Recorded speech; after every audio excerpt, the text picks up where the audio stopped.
Good afternoon and welcome to today's New York City Council hearing for the Committee on Civil and Human Rights. At this time, we ask that you silence all electronic devices and at no time is anyone to approach the dais. If you'd like to sign up for in-person testimony or have any other questions throughout the hearing, we ask that you see one of the Sergeant-at-Arms chair. We're ready to begin. Okay, for real this time. Good afternoon, everyone. My name is Natasha Williams, and I serve as chair to the Committee on Civil and Human Rights. Thank you to everyone joining us for this afternoon's hearing. Today's oversight topic is not an entirely new one for this committee. While many advancements have been made in combating it, discrimination in the workplace is something we continue to fight in this city. And just as importantly, we also continue to fight to make sure New Yorkers have the means to seek justice when they feel they have been discriminated against in their workplace. While there is no such thing as an acceptable form of discrimination, there is something uniquely dangerous in the kind that happens at work. We spend a lot of time at our jobs, and many of us are at work even more than at home. We depend on our jobs to put a roof over our heads and food on our tables. And discrimination in the workplace doesn't only cause harm to those who are directly targeted, it can also create an incredibly toxic and hostile environment for those around them. Imagine having to face multiple days a week, every week, at a job that you need to support your family. This is what many New Yorkers face. This afternoon, I look forward to learning more about today's landscape in relation to workplace discrimination, especially within the context of the most recent amendments to New York City's human rights law. I'm hoping for a fruitful discussion with the administration surrounding its thoughts on current enforcement practices of anti-discrimination laws and policy, as well as feedback from all witnesses on the legislation that will be heard. We'll start with Intro 808A, sponsored by Majority Whip Brooks Powers. This bill would amend and expand the pay transparency law enacted in 2022 by providing additional guidance on what factors may be relevant to determining a pay range for a specific position, and will require additional information be disclosed in job postings such as benefits, eligibility, and potential for bonuses or stock options. Intro 871, sponsored by Councilmember Hanks, would require employers to offer caregivers reasonable work accommodations that would enable them to uphold their caregiving obligations, so long as those accommodations do not interfere with an employee's ability to satisfy the essential responsibilities of the job. This requirement would correspond to existing requirements that employees with disabilities receive reasonable accommodations that allow them to do their jobs. Intro 982, sponsored by Councilmember Caban, would apply to employers who are covered by federal fair labor standards or the New York State labor law and who employ more than 25 employees. Those employers will be required to report annually to the Department of Consumer and Worker Protection on their employees' total annual salary or wages, location of employment, job title, and various demographic data, and any additional information required by DCWP that would allow the city to better understand employers' compliance with pay equity laws.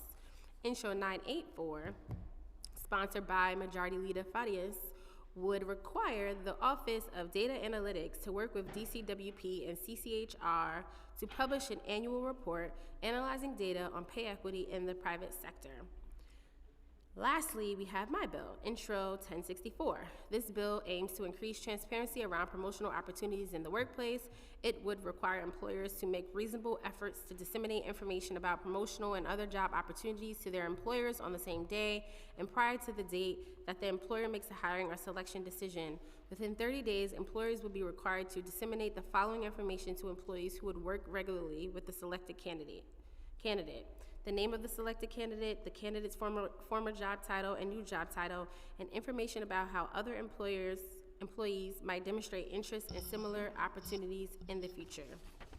It is my hope that this bill can aid in removing the anxiety and barriers around upward advancement in the workplace and help all New Yorkers be able to feel more knowledgeable, confident, and comfortable in engaging with their employers about future opportunities. Thank you to committee staff, Jessica and Liam, and finance staff for their work on this hearing, and thank you to my colleagues who have also joined us today, Council members Joseph, Riley, and Marte, Hanks, Caban, and Majority Leader. And with that, I'll actually turn it to our Majority Leader for some remarks on her bill. Thank you, Chair, and good morning, colleagues and everyone present today. I am proud to be before you to discuss Intro 984, a bill I've introduced that seeks to address one of the most pressing issues in today's workforce, pay and employment equity for private employees.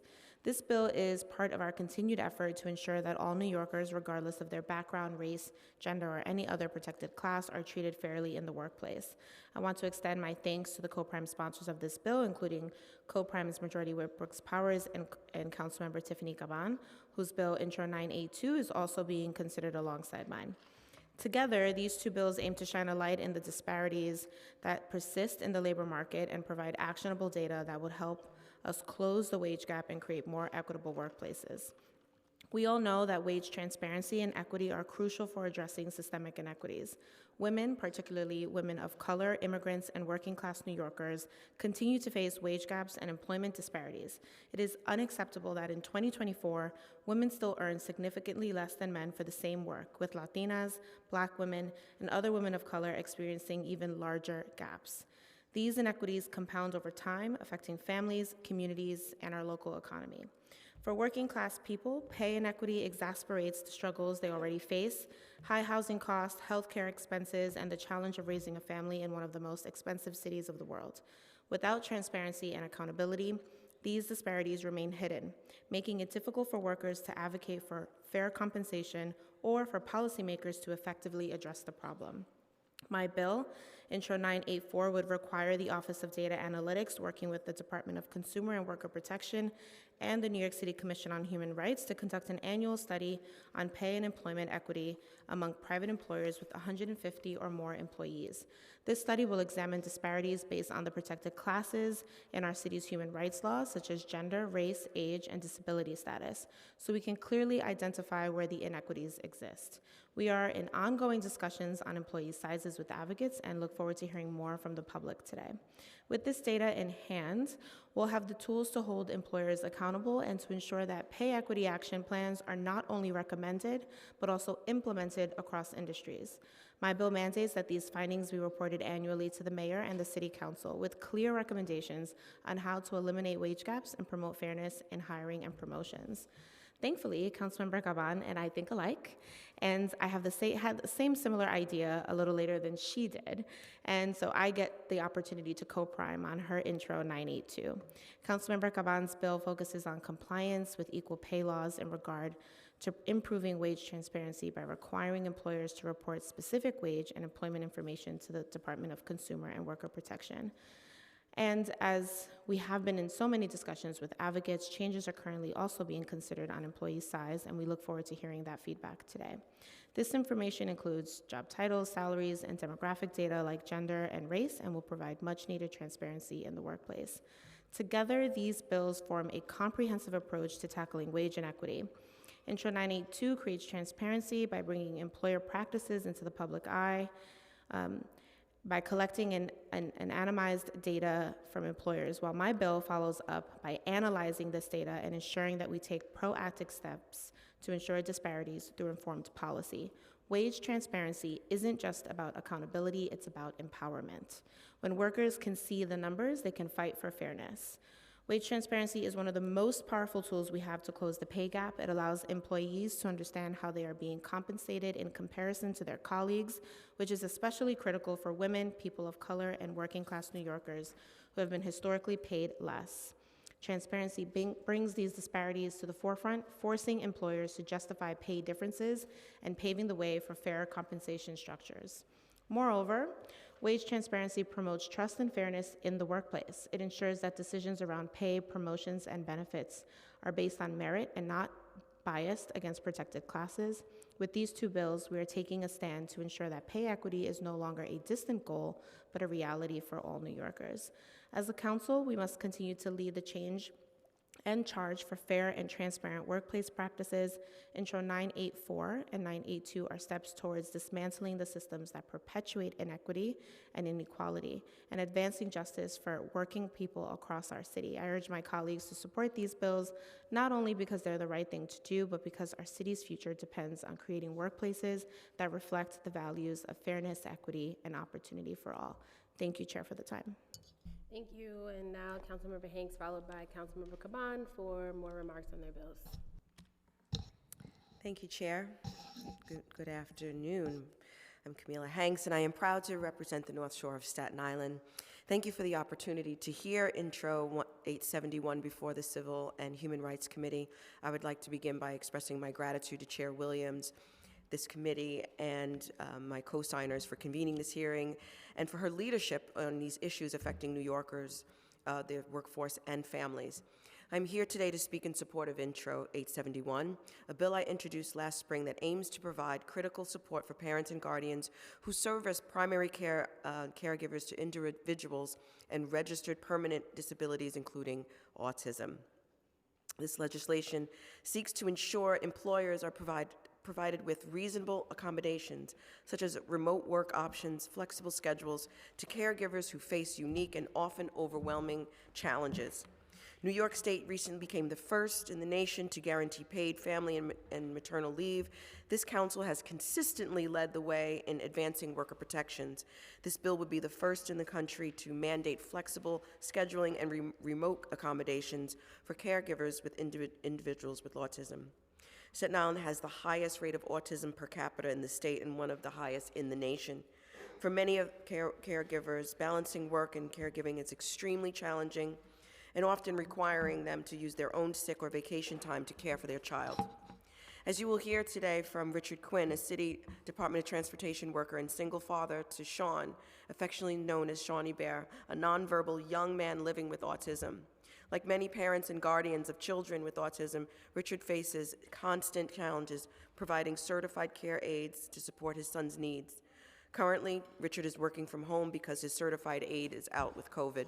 This experience highlights the urgent need for this legislation, and Richard will testify remotely today, balancing his caregiver responsibilities with work, giving him less time to recover from his own illnesses. Parents and guardians of children with autism often face workplace discrimination due to their caregiver responsibility. This absolutely must change. Thank you for your time today, and thank you, Chair Williams. Councilmember Caban. Thank you, and great minds, Majority Leader. Good afternoon, and thank you for being here today to discuss the persistent issue of pay and employment inequality in New York City. I'm proud to talk about Intro 982, which will establish much-needed transparency around pay disparities. It will require the largest employers in the city to report anonymous data on pay and demographic information.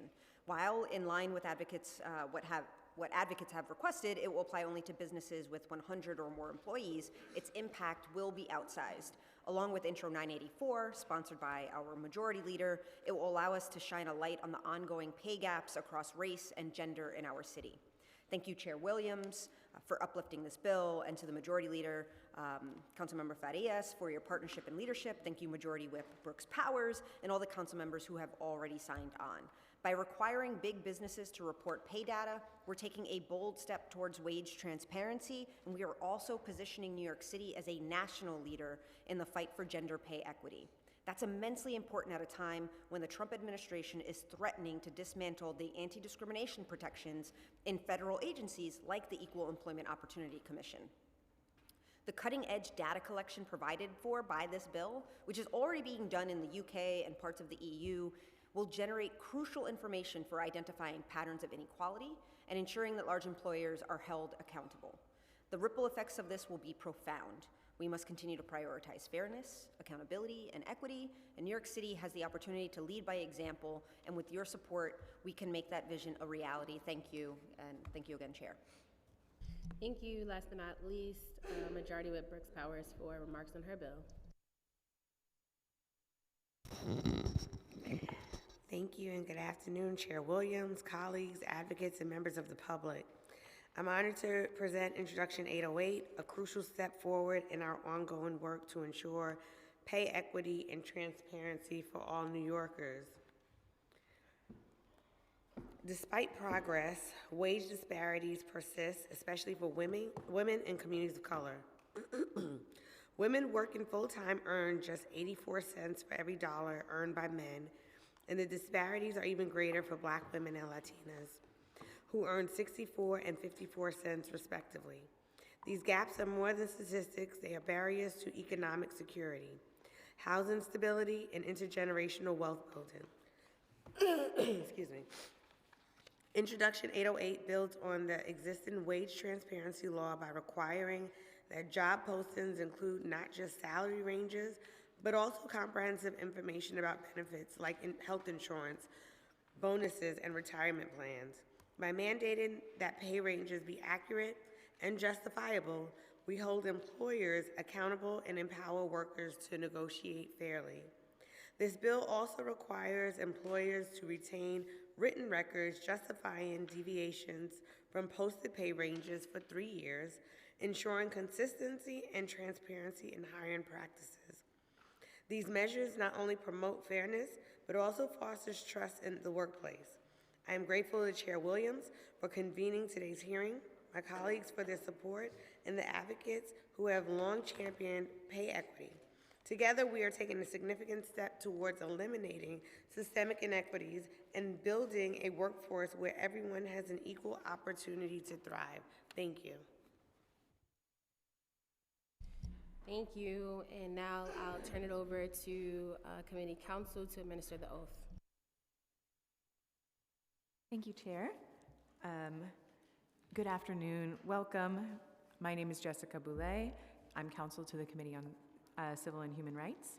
Today, we will hear testimony first from the City's Commission on Human Rights. Joining us as panelists, we welcome Joanne Kamof-Ward, Deputy Commissioner of Policy and External Affairs, Catherine Carroll, Deputy Commissioner of the Law Enforcement Bureau, and Hilary Scrivani, Senior Policy Counsel. Panelists, please raise your right hands. Do you affirm to tell the truth, the whole truth, and nothing but the truth before this committee, and to respond honestly to council member questions? I do. I do. I do. Thank you so much. Commissioner, please begin when ready. Thank you so much. Since you already introduced us, I won't reintroduce us. Good afternoon, Chair Williams, council members, and committee staff. Thank you for convening today's hearing on these really significant topics. We're excited to speak with you today about the City Human Rights Law and the agency's work combating discrimination in employment. I will talk briefly about the law and then speak about the 5 bills on today's agenda. There are more details in my written testimony. As you know, to fulfill the Commission's dual mandate of enforcement and fostering intergroup relations, the Commission's 2 largest units are community relations and law enforcement. The Community Relations Bureau sits at the center of our prevention efforts and is responsible for outreach, education, and training, reaching over 140,000 New Yorkers in fiscal year 24 to raise awareness of New Yorkers' rights and obligations under the law. The Law Enforcement Bureau conducts testing, launches investigations, initiates complaints, enters settlements, and takes cases to trial to address individual and structural discrimination. CCHR received a record number of inquiries to the Law Enforcement Bureau in fiscal year 24. The New York City Human Rights Law prohibits discrimination in employment, housing, and places of public accommodation. I will focus today on the employment protections. As some of you have already referenced in your opening remarks, the Human Rights Law codifies that employees in New York City have a right to a workplace free from discrimination and harassment in over 25 protected categories. The law applies to employers with 4 or more employees or 1 or more domestic worker. Notable for today's hearing, it has been illegal to discriminate on the basis of caregiver status in employment since 2016. Workers have frequently faced a caregiver penalty that can include losing pay, losing hours, or losing a job. These consequences are amplified for women identifying caregivers, particularly women of color, as well as low-wage workers. In order to foster inclusive workplaces, the Human Rights Law already requires employers to provide reasonable accommodations on the basis of disability, pregnancy and related conditions, religion, and status as a victim of domestic violence. Each of these categories are defined in separate provisions of the law. And a request for a reasonable accommodation triggers the obligation of an employer to engage in a cooperative dialogue to determine if there's an accommodation that allows an employee to fulfill the essential requisites of their job. If an employer can demonstrate an undue hardship, an accommodation does not need to be granted. Since the start of fiscal year 22, 7 amendments to the human rights law employment provisions have either taken effect or been signed into law. The Commission is committed to ensuring that the human rights law enables equitable access to job opportunities and that New Yorkers can enjoy workplaces free from discrimination. The aim of the law is for employers to focus on the skill set of an applicant, which cultivates dynamic and inclusive workplaces. Because as we have all seen and many of us have experienced, hiring practices that may seem neutral on their face can perpetuate inequity and lead to the exclusion of qualified candidates. So I will turn now to the proposed bills. The administration supports enhancing transparency in pay for prospective and current employees. This can address the information gap between employers and employees and level the playing field on the job market, ensuring that all employees have an equal chance at promotion and professional growth. A lack of transparency has long perpetuated differential pay and career trajectories across gender, race, and age. As was mentioned, since 2022, the human rights law has required employers to include a good faith pay range in all job advertisements in New York City. Intro 808A amends the human rights law to require that employers include a job description and non-wage compensation in a posting that includes benefits, bonuses, and information on potential equity. Intro 808A also codifies the factors that employers must take into account when determining a good faith pay range, such as qualifications and the amounts paid to those currently holding equivalent positions. Where employers deviate from the range in final pay, 808A requires employers to keep written records of the reasons. Finally, 808A includes disclosure provisions. The administration supports the intent of 808A and is keen to enhance job seeker information and to balance that objective with the reality of how job postings are created and disseminated. We look forward to further discussions with Council on approaches to increase pay transparency and to learning more from stakeholders on these topics as well. Intro 1064 is also an amendment to the human rights law. The bill would require employers of 100 or more employees to make reasonable efforts to inform all employees of new job opportunities at the same time and prior to selecting a candidate for a job. Intro 1064 also requires employers to make efforts to inform coworkers of new hires, including the name of the individual selected, their job title, and for internal hires, their prior job title. The administration supports efforts to ensure new job opportunities are known to all qualified candidates, but has some concerns about potential harmful impacts of sharing individual information. We look forward to further discussions about Intro 1064. Turning to the third amendment to the human rights law, Intro 871, which, as was mentioned, amends the human rights law to require covered entities to provide a reasonable accommodation on the basis of caregiver status. Caregiver is a protected category, as I mentioned, in the human rights law, but there's no affirmative obligation for employers to provide reasonable accommodations on this basis. The administration strongly supports the aim of ensuring that New Yorkers are not forced to choose between caring for children or adult family members and working through the addition of reasonable accommodations to the law.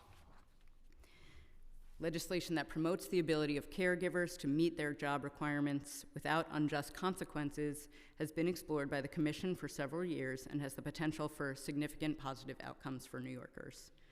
While the administration supports the intent of 871, there are several elements that warrant further exploration. As currently drafted, the bill would require reasonable accommodations based on caregiver status in employment, housing, and places of public accommodation. The unique considerations regarding people with disabilities and people that are caregivers warrant creating a standalone section for caregivers, as for the other areas of reasonable accommodations in employment. This would signal there may be different considerations for employees and employers in this context. Ultimately, it should be clear for caregivers what their rights are and what the process for an accommodation entails. We look forward to speaking further with Council about this legislation. Turning now to the other two bills. Intro 982 would require, the version we had would require employers with over 25 employees to submit to DCWP employee information related to pay, location, job title, and information, such as gender, race, and birth year. Additionally, these employees would be mandated to submit to DCWP potentially self-certification regarding compliance with federal, state, and local equal pay laws. This introduction calls on this agency and the Commission on Gender Equity to work with DCWP to develop the affirmations. Intro 984, as we've heard, would require the Office of Data Analytics in consultation with DCWP and CCHR to annually collect data and conduct a study of employers to identify disparities on the basis of protected categories regarding pay and benefits, employee rates, and retention. In addition to collecting the data, Intro 984 requires an annual analysis and development of recommendations for creating and implementing pay, employment, and retention equity action plans. While the administration supports the intent of advancing pay equity and employee retention across New York City, these two bills raise legal, policy, and operational concerns. We appreciate the Council's time and attention and welcome your questions.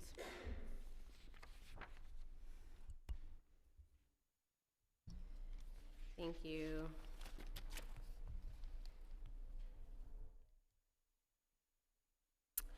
Okay, let's begin by looking at a few trends in the reported statistics across the last 5 years.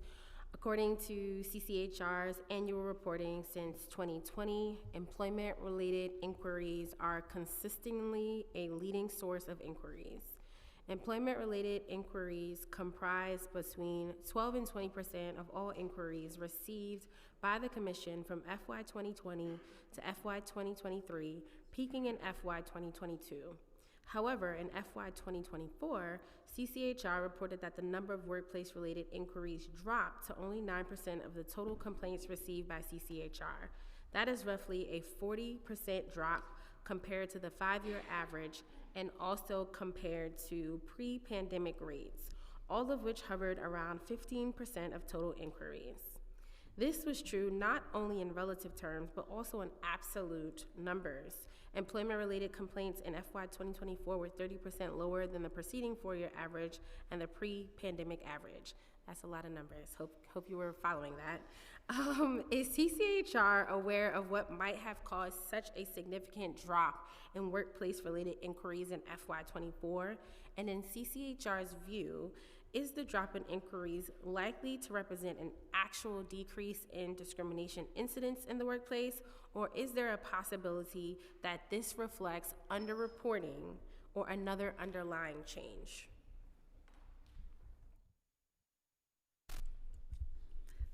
Thank you, Chair Williams, and thank you for having me as my first time in this role as Deputy Commissioner before the hearing. I'm very excited to be here to talk about our work.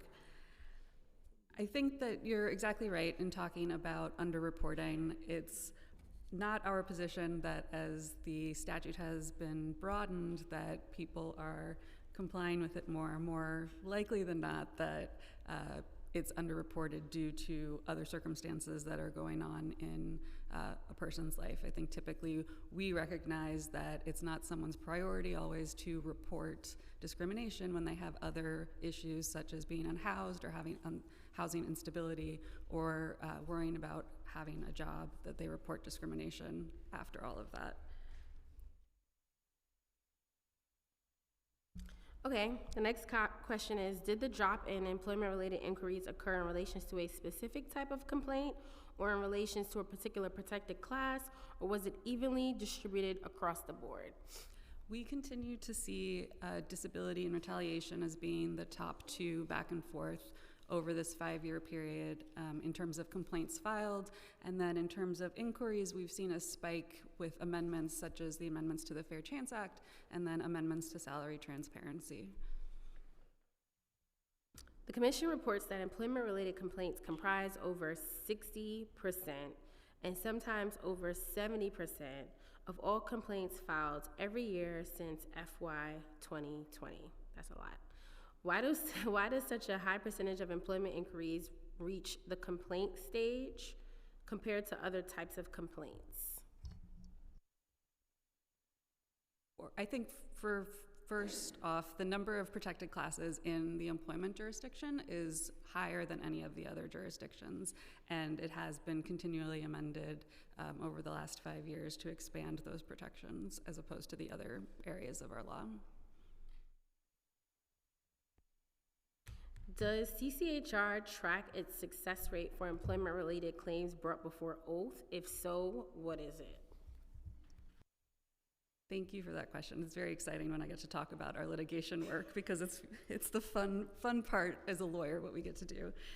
So I think first, when we refer a case to oath, it's after there's been a probable cause determination in an investigation, and we've been unsuccessful at settling it without taking it before an administrative law judge. So it tracks really the most resistant employers who don't want to comply with the law and want to really go to battle with us on a particular case. The bulk of our cases that we refer to oath do settle through the mandatory settlement conference that we're required to appear before we can take a case to trial. And then once we take a case to trial, I'm happy to say that only one employment case that went to trial were we unsuccessful in the last 10 years. And compared to how many cases actually went to trial? I'm also only aware of one in the last 10 years where housing cases that we were unsuccessful. Okay, so you only had one case, and the one case you did have was unsuccessful? How many cases? Oh, How many cases in total have you brought to court? Oh, I'm sorry, did not understand. And then you said only one was unsuccessful, so I was just wondering how many cases have been brought to court? The number of cases that have gone to trial, I don't have offhand, but we have referred over 26 in the last fiscal year, and we're continuing to push forward in trying to move the cases we take to litigation so that we can expand the jurisprudence on this extremely broad statute that we have. Okay. Does CCHR track the average time it takes to resolve an employment-related complaint compared to other types of complaints? If not, do you have a sense of whether the time it takes to reach a resolution is similar to other kinds of complaints, or if it's faster or slower than others? We don't track based on jurisdiction the average age of a case or how long it takes to resolve a case. In the last fiscal year, 30% of our docket was under a year old, and the average across all jurisdictions was under 2.5 years.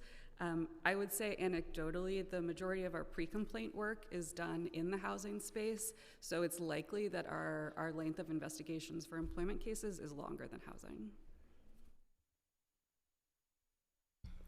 The Commission has previously stated that it prioritizes pre-complaint interventions to resolve cases before they reach the complaint stage, which can help achieve immediate relief for those suffering from ongoing discrimination.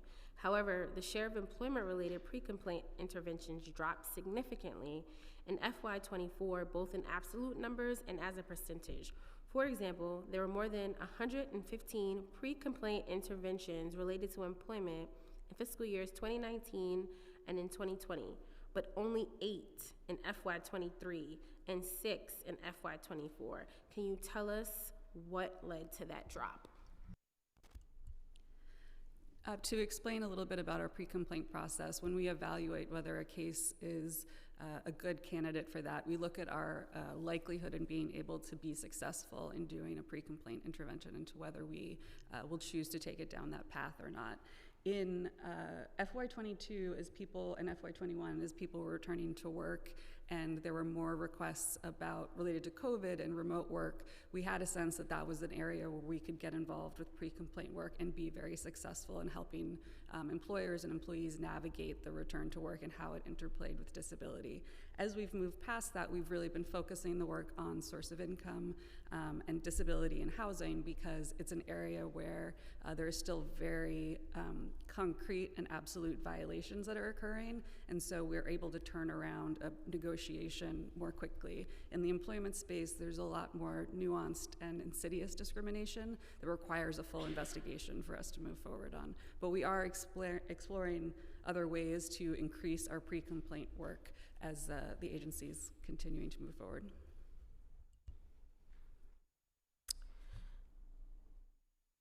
Could you give us more insight into CCHR's testing process and what that looks like specifically in relation to discrimination in the workplace? Absolutely. We've been doing significant testing on salary transparency since that statute went into effect, and we are continuing to do that and plan to continue to expand that work. Our testers do what's called matched paired testing, where they will have all their qualities the same except for one protected class, and conduct a test that way to see if the person with the protected class gets treated differently. In addition, our testers are looking at publicly available information that might show a per se violation of the statute, such as a failure to post a salary range. Are these testers like full-time people within the agency, or are these like part-time random people? They're this part-time. is a random off-the question that I'm just like, who are these testers? They're part-time, but they're not random. They've all been there for several years. So they are part-time, consistent employees, meaning yes.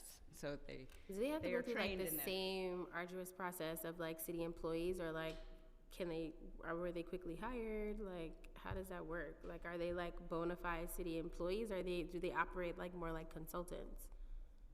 They don't operate like consultants, however, they're not unionized, is my understanding. But they are, as my colleague was saying, our team has been with us for several years now, and are, I think, wonderful at their jobs. Yeah, but I think they're not consultants in the way that they can be hired at a faster clip, I'll say, than some of the hiring processes that we go through, because they're considered employees. Got you. We see from CCHR's annual reports that the number of tests conducted can change from year to year, as do the numbers of tests conducted in relation to different categories of discrimination. On what basis does CCHR determine these numbers? Are there any factors that could lead to a test prematurely ending or leading to inconclusive results? Thank you for the opportunity to talk more about our testing program. In the housing space, I will say we've done a significant amount of testing around source of income discrimination, and that is most frequently where we will see an inconclusive test because of the quick turnover in the housing market.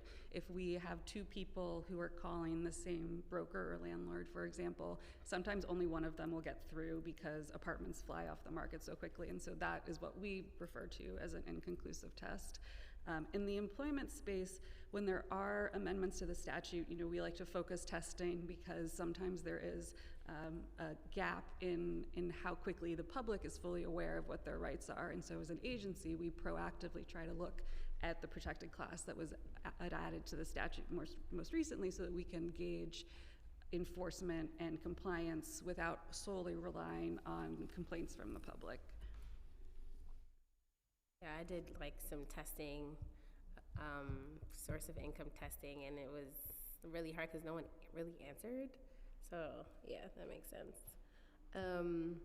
So I want to turn some of my questions to trends in employment-related complaints. So with FY24 as the exception, the Commission has received a surprisingly consistent number of employment-related inquiries across the last 5 to 7 years, usually upwards of 1,500 inquiries.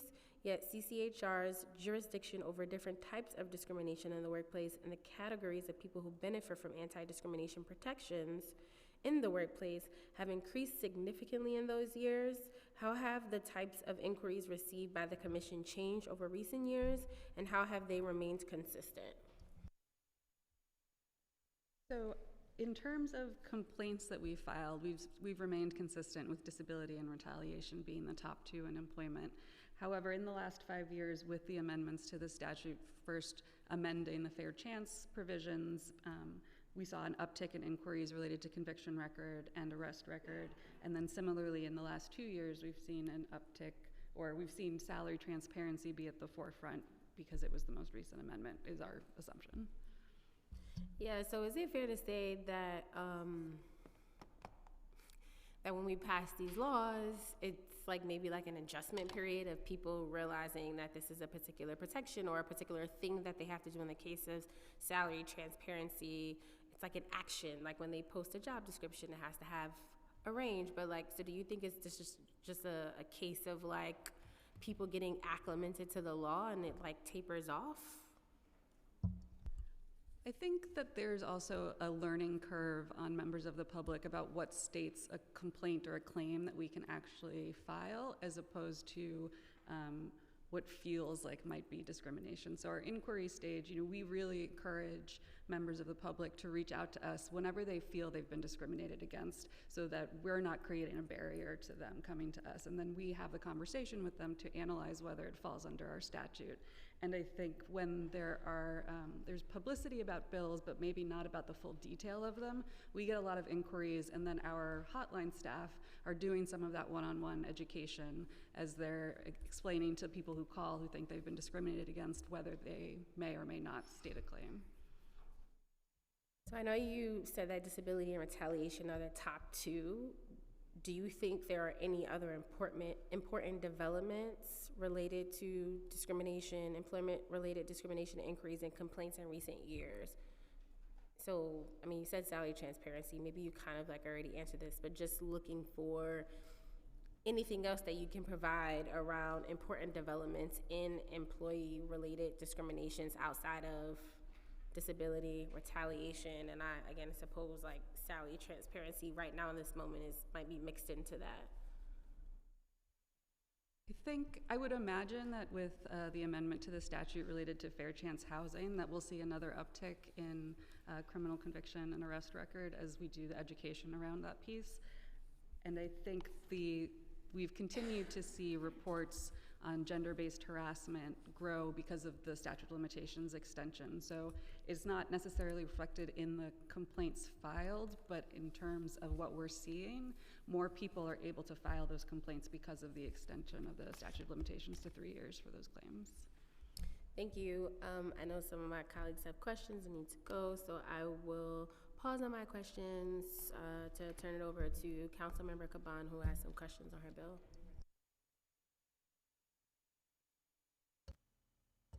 Thank you very much, Chair. I appreciate the accommodation. Thank you all for being here. I guess I'll start with some of the most basic. Since you support the intent of the bill, as you're stated in your testimony, do you commit to working with the council and getting that intent implemented into law? I think I'm going to speak for CCHR. There's a number of agencies named in this bill in particular. Always, we are committed to working with council to achieve the objectives. I think this bill has a lot of moving parts, and I'm happy to talk through some of the concerns so we can talk about what those are, because I think some of the areas that we're thinking about is the expertise to do effectively the type of analysis that is required under this bill, and so happy to talk through those with you. Yeah, let's, in the testimony, again, you said that there were some policy and operational concerns. Can you elaborate on what those policy and operational concerns are? Yeah, and sure. Again, I'm going to speak from the perspective of CCHR, and recognize that the law department and some of the other named agencies are also continuing to work through the bill. I think there's a kind of threshold question for us, because none of us have this information about what data is, what the scope of the data itself would be. I think we don't have, at our agency at least, but I don't think many agencies have a full grasp of how many employers will fall into the category that is within 984. So there's a data sourcing question. I think secondly, from our perspective at CCHR, we don't have the expertise to do statistical analysis of data. I know there's other agencies that are named as well, but our mandate, as we've talked about, comes into play when there's instances of individualized discrimination related to the human rights law. We don't have auditing capacity or the in-house expertise to make recommendations, again, I think across the very important but very diverse set of areas in this bill, which are pay, retention rates, and employment statistics.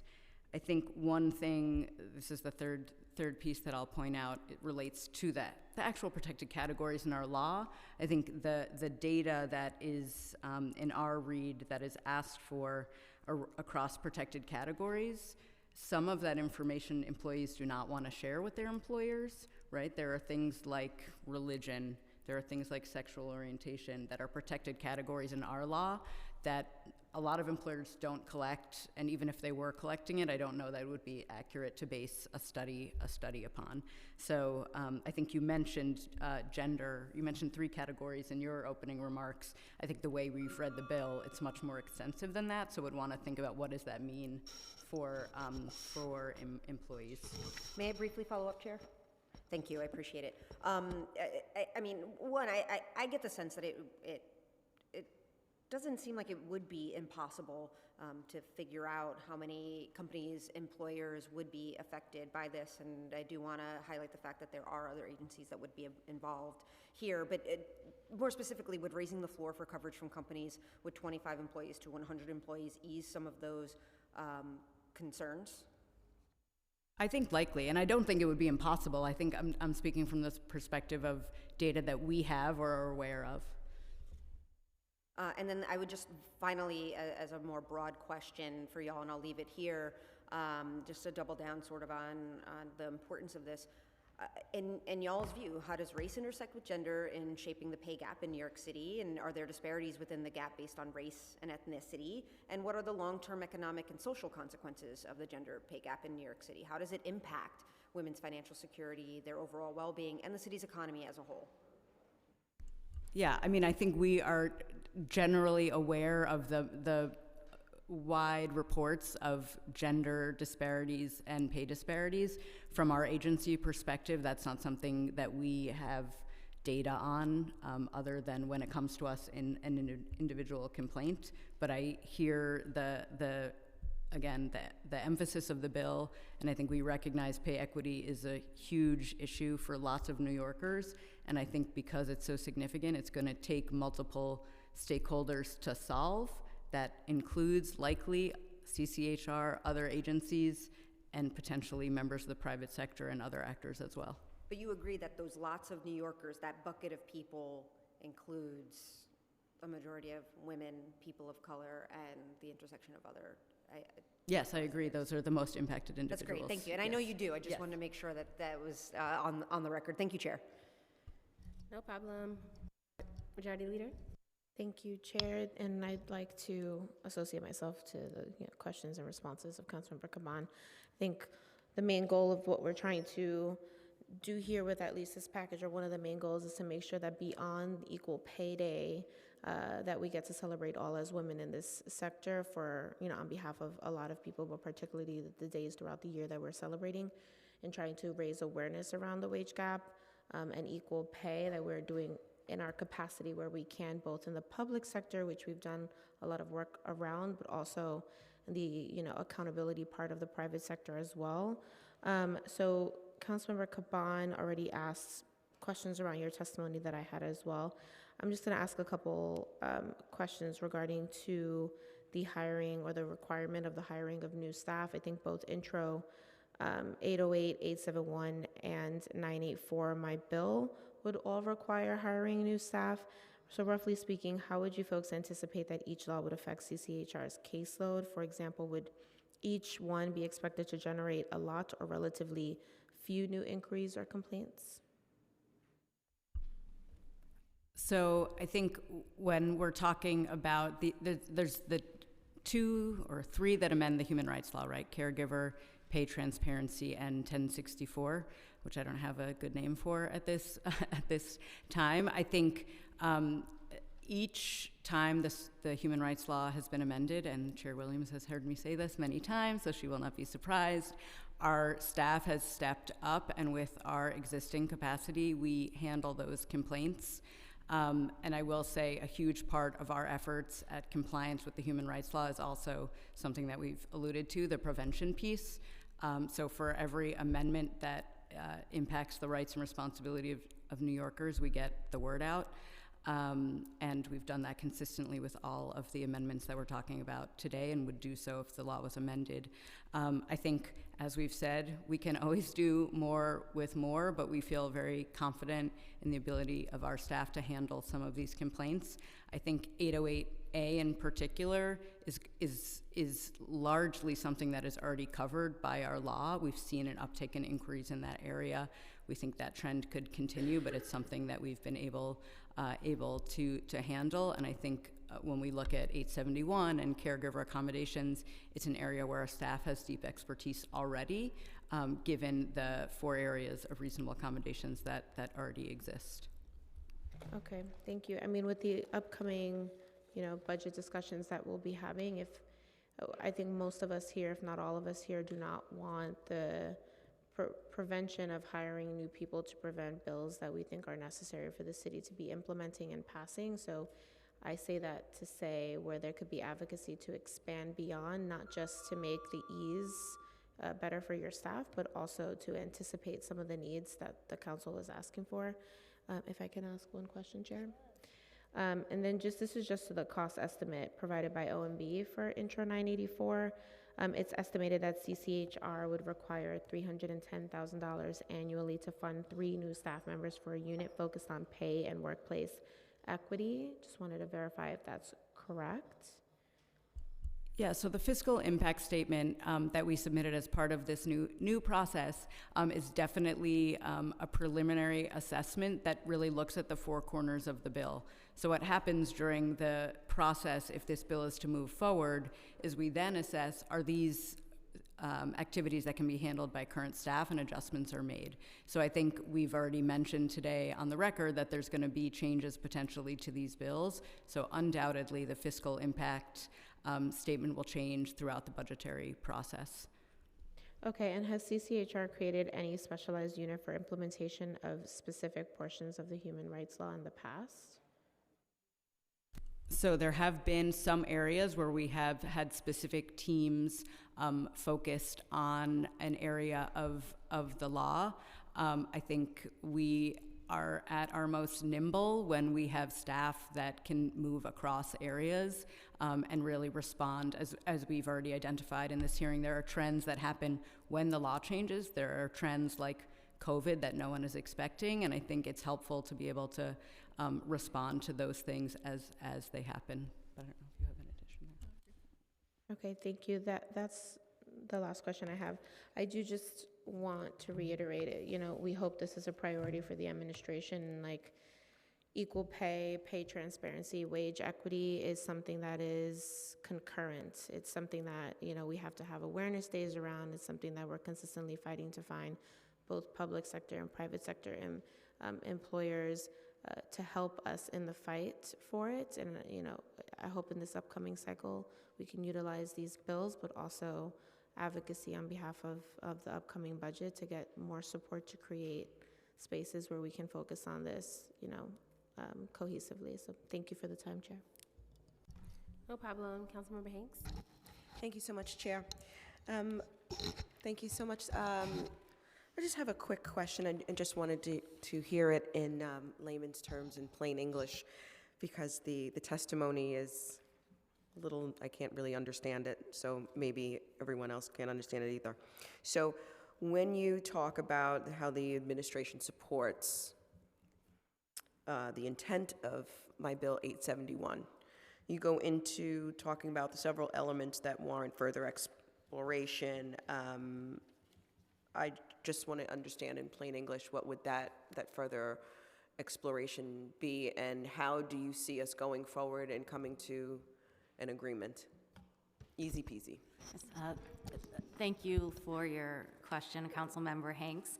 So as we said in the testimony, and you just repeated, we support the aim of the bill to address discrimination in the workplace against caregivers, and specifically by reasonable accommodations. I think we have 2 key concerns that I can elaborate on regarding the bill. The first goes to the structure. So as we mentioned in the testimony, there are 4 reasonable accommodation categories that already exist in the law. There's pregnancy, disability, religion, and then status as a victim of domestic violence. And each of those reasonable accommodations has their own section in the law, which gets at the unique circumstances, the specific needs that might come out of being a member of the protected category, and what you need in the workplace, and then also addressing what kind of conversations would look like surrounding those reasonable accommodations. So what we would suggest is having reasonable accommodations on the basis of caregiver status also have its own section in the law to address that uniqueness. And I think related to that, being coupled with disability right now, disability reasonable accommodations also extend in places of public accommodation and in housing. It's the only protected category that has that extension for reasonable accommodations. And here we're focused on employment today, but that would be it's another reason getting at the specific issue with caregivers, why we would see that as warranting its own section of the law. And then the second concern, relatedly, has to do with the impact. We think a lot of people would potentially be covered by the law's caregiver definition and could be entitled to reasonable accommodations under this. So we would want to just make sure, again, going back to having its own section, having language in the law that is clear about who is covered, what a reasonable accommodation process would look like, to make sure we can educate the public, both employees and employers, about any new rights and obligations. Thank you. I look forward to having that conversation with you. When we talk about caregivers, it could be you're a caregiver of a senior, you could be a caregiver of a child that has disabilities. And so I think that the spirit of this bill was done because possibly the current law that you're speaking about isn't understood and quite possibly not followed by employers. So the reason why this has come up and it's an issue is because while there may be sections in the law,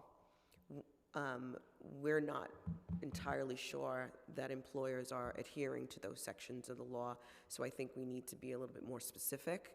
And even if that involves the education of employers and employees so they understand their rights, because if you don't understand your right, or if the section is not being adhered to, then it doesn't matter whether it's there or not. So I appreciate that, and we'll be in touch about that. And I look forward to making this bill fabulous for you and the people who need it. Thank you, Council. Thank you, Councilmember Hanks. You're welcome. Councilmember Joseph? Thank you. Thank you for being here. Just a quick question around capacity. As of yesterday, there was about 27 vacancies with CCHR, 15 of which are in the law enforcement. What is the breakdown of vacancies by position and department? How does the vacancy impact LEB's ability to investigate and close cases? Do you have a timeline as to when you plan on filling those positions? Because that work has to get done in order for all of that we're talking about needs to happen. Yeah, I'm going to start with the good news. All right. So I think the something that this commissioner has been committed to is staffing up the Law Enforcement Bureau, and we're making progress on that front. I think the Law Enforcement Bureau today has, I want to say 50, very close to 50 staff members, which is an increase from where we have been. I will also say that even before that number, and this is what I said already to Councilmember Farias's question, I think our staff works incredibly hard and is truly committed to the mission of the agency, which makes it an amazing place to work, but also means that we are doing everything in our power to achieve the mandate on a daily basis. So I think there's not a direct one-to-one correlation between staffing or vacancy numbers and the number of complaints that we are able to file. But as I said, we can do more with more, and we appreciate the support of this committee and council on, and look forward to talking about that in budget negotiations. As for the hiring timeline, we are looking at applications all the time and operating in the space where we are working with OMB to fill the vacancies as quickly as we can. Does that hinder the work that you do because there's a lack of staffers? I know we could do more with more, I know. So does that hinder any of the cases, and how fast, if you had more, how quickly can you close the case? I'm going to defer to my colleague on how quickly. I think one thing I will say is because we are an agency that is a file as of right agency, we take every case that comes to us. If people want to file a complaint, that is filed. An area where there could, I think, be growth is in our commission-initiated work. And I think people in this room for using City of Yes as an opportunity to potentially grow that area of commission staff, and I think that will have a great impact on New Yorkers. I would agree and echo my colleagues' statements.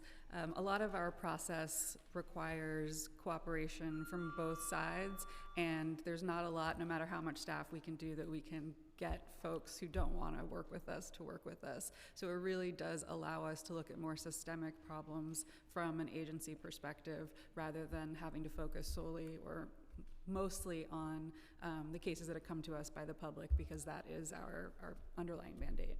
How long does it take from the beginning to the end to close a case? Our current average is just around 2.5 years. 2.5 years. And how many, you didn't answer my second part of the question. What is the breakdown of vacancies by position and departments? Yeah, so I don't have that information today, so we're happy to follow up with that. Get it back to us? Yep. Okay, thank you. Thank you, Chair. You're welcome. I just wanted to give you the opportunity to talk about other areas, because I know we have had this conversation. I know the council has been really focused on the LEB unit, and I know when I met with the commissioners of CCHR, one of the things we discussed was preventative measures and outreach, and that's a space that I don't think as a council we spent time discussing in terms of like resources in need, because yes, LEB is important, and it's important to have a place to adjudicate issues of discrimination, but we don't even want those cases to occur. In a large part, that takes like preventative outreach and education. So I just wanted to give you an opportunity to talk about other areas of CCHR that you feel could potentially use more support or more uplifting, and how that is related to the many laws that we have passed in the council over the course of the last decade that has tremendously expanded your work.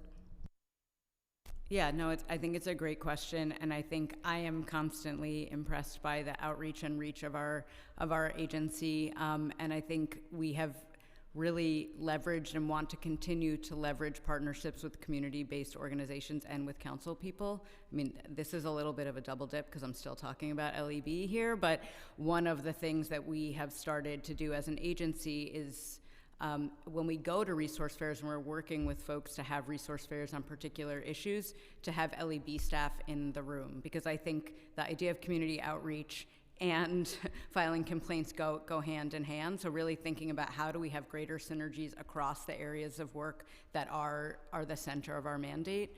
And I think another area that has been very significant for the commission over time has been things that we produce, and I think this came up already, the public-facing materials that we produce about the law. Sometimes it's really important that they are hyper-legalistic because they are for lawyers and judges to understand how we interpret the law, and we want to be doing more in that space. But it's also really important that it is understandable to everyone in New York City, and so those are just areas where we want to continue to do more that are outside of the Law Enforcement Bureau.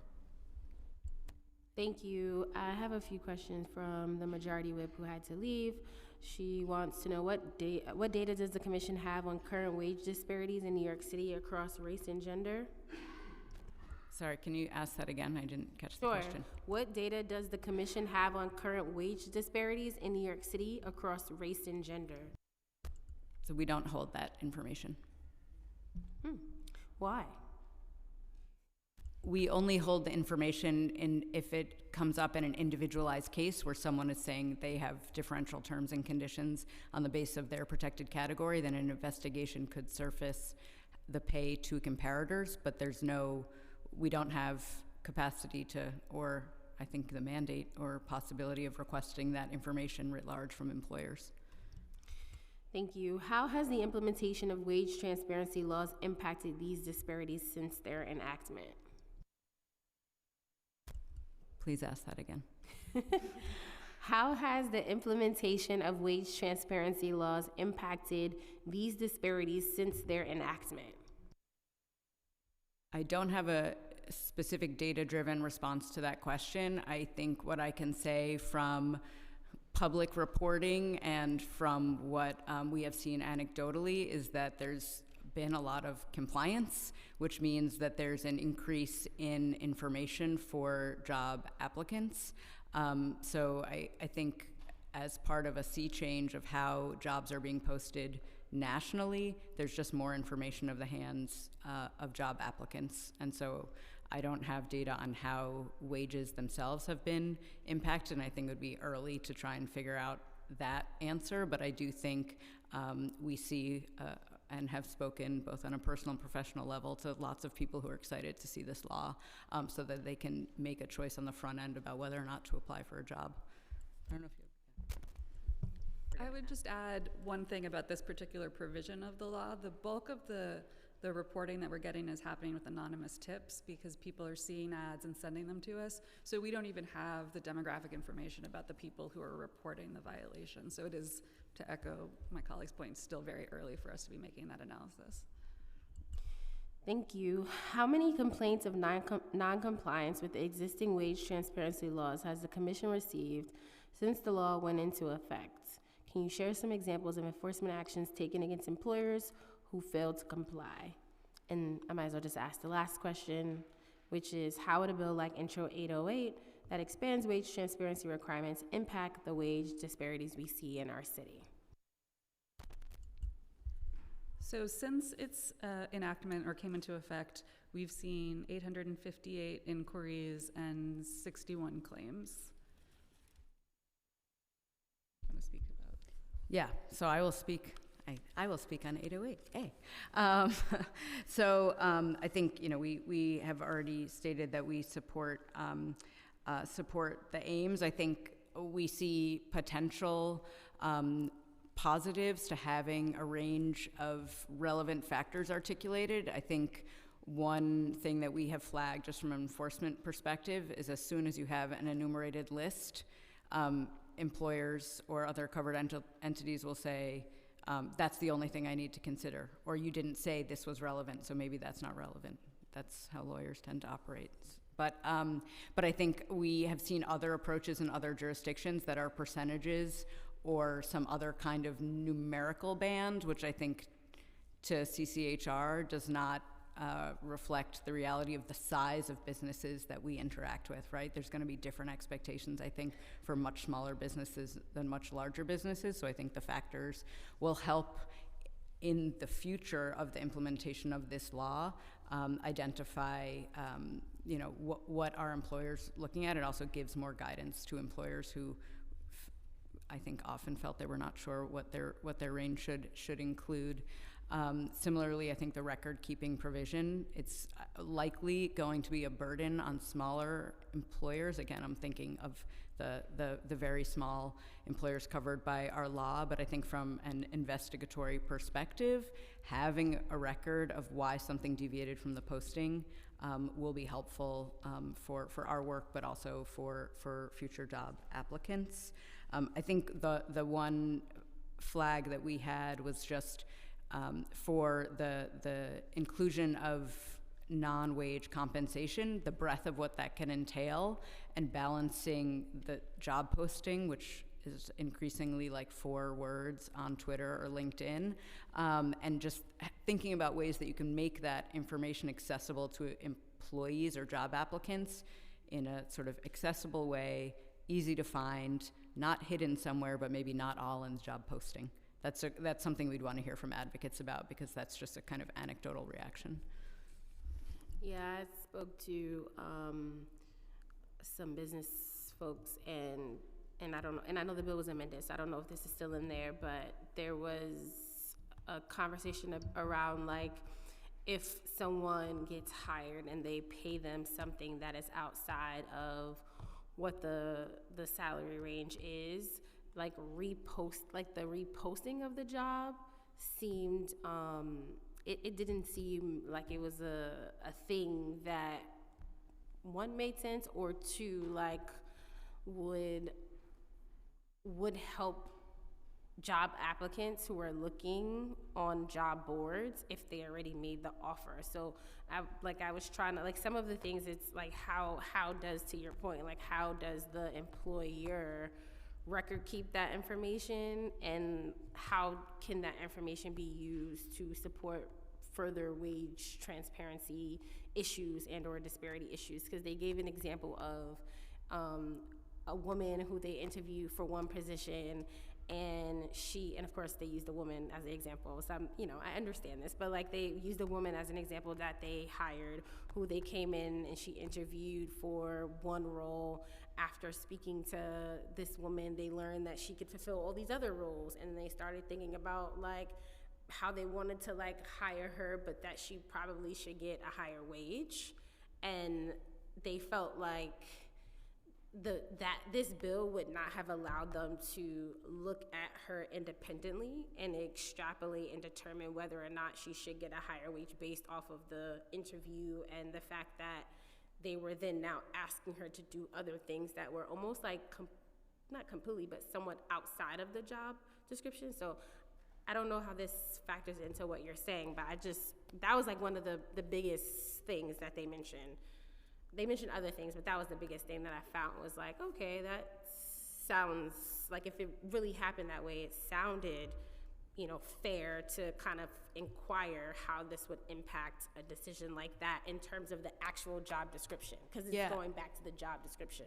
I think and this comes up, I think, with a few of the bills, like there's structural problems and the solves are coming down to an individual job posting or an individual notice of a hire. I think it's very like thinking about what are the solutions for the systemic structural hiring problems is really challenging.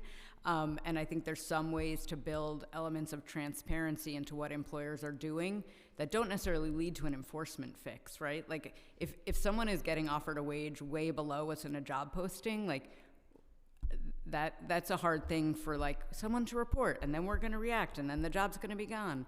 But I do think some of the ethos of the bills that are talked about today are about having employers post more information so that there's just generally more information available to both applicants and current employees. Yeah. And could you share, I don't know if you answered this, examples of enforcement actions taken against employers who failed to comply? The vast majority of the complaints that we've filed to date on this have been commission initiated and based on the anonymous tips that I was mentioning earlier, where people are seeing a posting, there's no range at all, and they're reporting it as a per se violation that we're exploring as an agency. We have a handful of cases that are basically the experience that my colleague just explained, where someone has applied for a job, they're offered something significantly below that, and those are all in active investigations that we can't speak about publicly.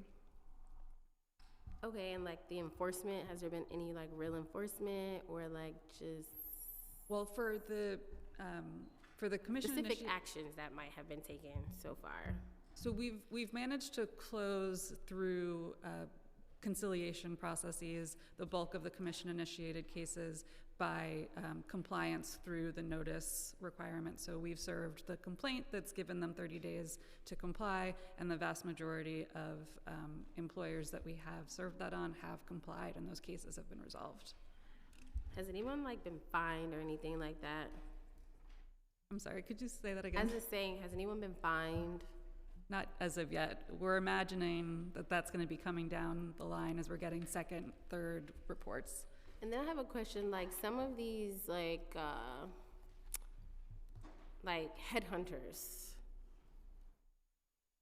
and it's like I've like gone on some of their websites and like they post job descriptions, but it's like not the entity itself. Like it's not like if Chase Bank hires a headhunter, and then the headhunter like has a job description on their website, maybe not even on a LinkedIn or Indeed, it's on their website. Like maybe it just has like the job. Maybe it's not even like crafted in like a typical job description, it just has like the information. Like how do you look at those? Because this is like a lot of random stories. So I happened to run into these guys from Goldman Sachs one day, in the restaurant, and they were saying they were actually talking about this out loud, and I was like mortified because I'm like, oh my gosh.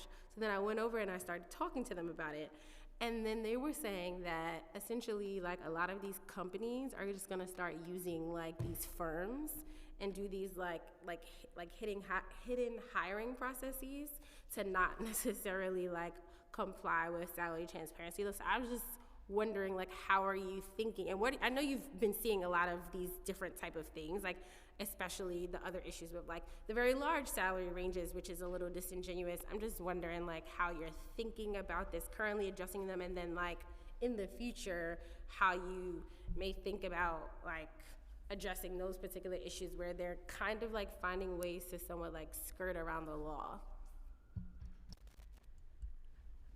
I think that's a really great question and goes to a lot of, I think, our concerns regarding the pay transparency's 30-day notice period, because it does currently treat all employers and all agents of employers, no matter what size, in a kind of a one-size-fits-all.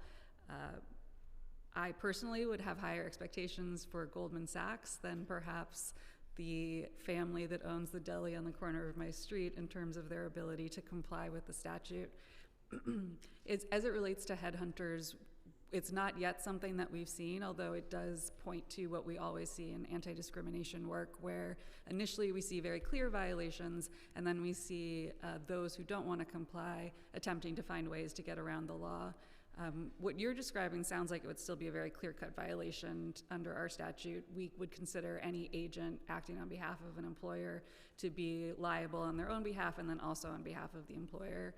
Some of the websites where people can self-publish is a little bit more complicated because of federal law in that space, but certainly with headhunters and that kind of agent relationship, we would absolutely be going after those. So I would love to know about what's going on with Goldman Sachs. Would it be the headhunter that would get in trouble, or like the business itself? It would be both. It's very similar to, in the housing space, the broker-landlord relationship. I didn't know that. Thank you. I'll turn it to the Majority Whip to ask whatever final question she has, because we were rounding out her questions. Thank you, Chair, and thank you for asking my questions earlier. I had to step out for a training, but I had a brief follow-up question.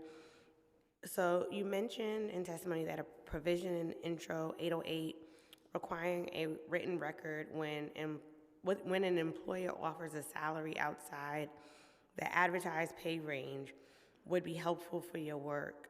Could you please elaborate on that point? And one last follow-up question is, do you think it would be beneficial for the agency's work if a public study were conducted on wage disparities in New York City? Thank you for that question. I'll take the first half and then turn it over to my colleague. Regularly in anti-discrimination investigations, we're looking to see if there are patterns that trace a protected class or a particular job description. And so we ask, as part of our investigations, what records the employer has that will track and be able to demonstrate one way or the other if discrimination is occurring. Whenever there's mandated record keeping, it makes that our ability to do that much easier, because we know that they're supposed to have those records. So when we ask for them, if they don't provide them, it probably means they're trying to hide something. And in acknowledgement of that, in the bulk of our settlements that are looking at systemic discrimination, we require, as part of the settlement, record keeping, so that if there's discrimination in the future, it's easier for us to suss out. And was the second question, would a study on wage disparities be helpful? Was that the? Yes. Yeah, I think for our particular work, since it's so driven by individual complaints, I think it would be useful to know, but I don't know that it would change the enforcement work. I think it would inform guidance that we're giving to employers, right? When we know specifics about the disparities, but I don't think it would change the enforcement work. It might inform our public-facing materials and other engagements. But I rarely think more information is not helpful, and I know there's other agencies named in the bills who might feel differently.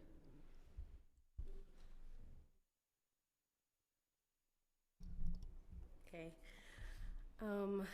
There was a question that somebody texted me around how many cases do LEB attorneys have? I know we asked this before, but do you have the information on how many cases an LEB attorney has to manage? The attorneys on average have between 40 and 50, and they ramp up to that when they're onboarded. And that can grow or diminish depending on how many cases they have in litigation, because that can be significantly more work intensive than a regular investigation moving through the initial stage. Okay, thank you.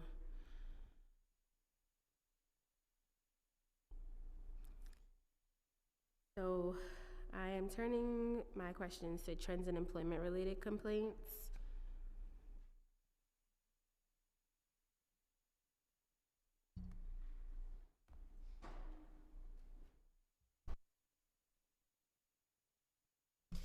Early in 24, CCHR released a report highlighting that New York City's growing number of worker co-ops, which are businesses owned and operated by their workers, may introduce new considerations and questions for combating discrimination in the workplace. Can you share a little bit about your findings and how the Commission conducts its work in relations to worker co-ops, and has the Commission made any changes in its work on the basis of that report? We love that report. Thank you for asking about that report.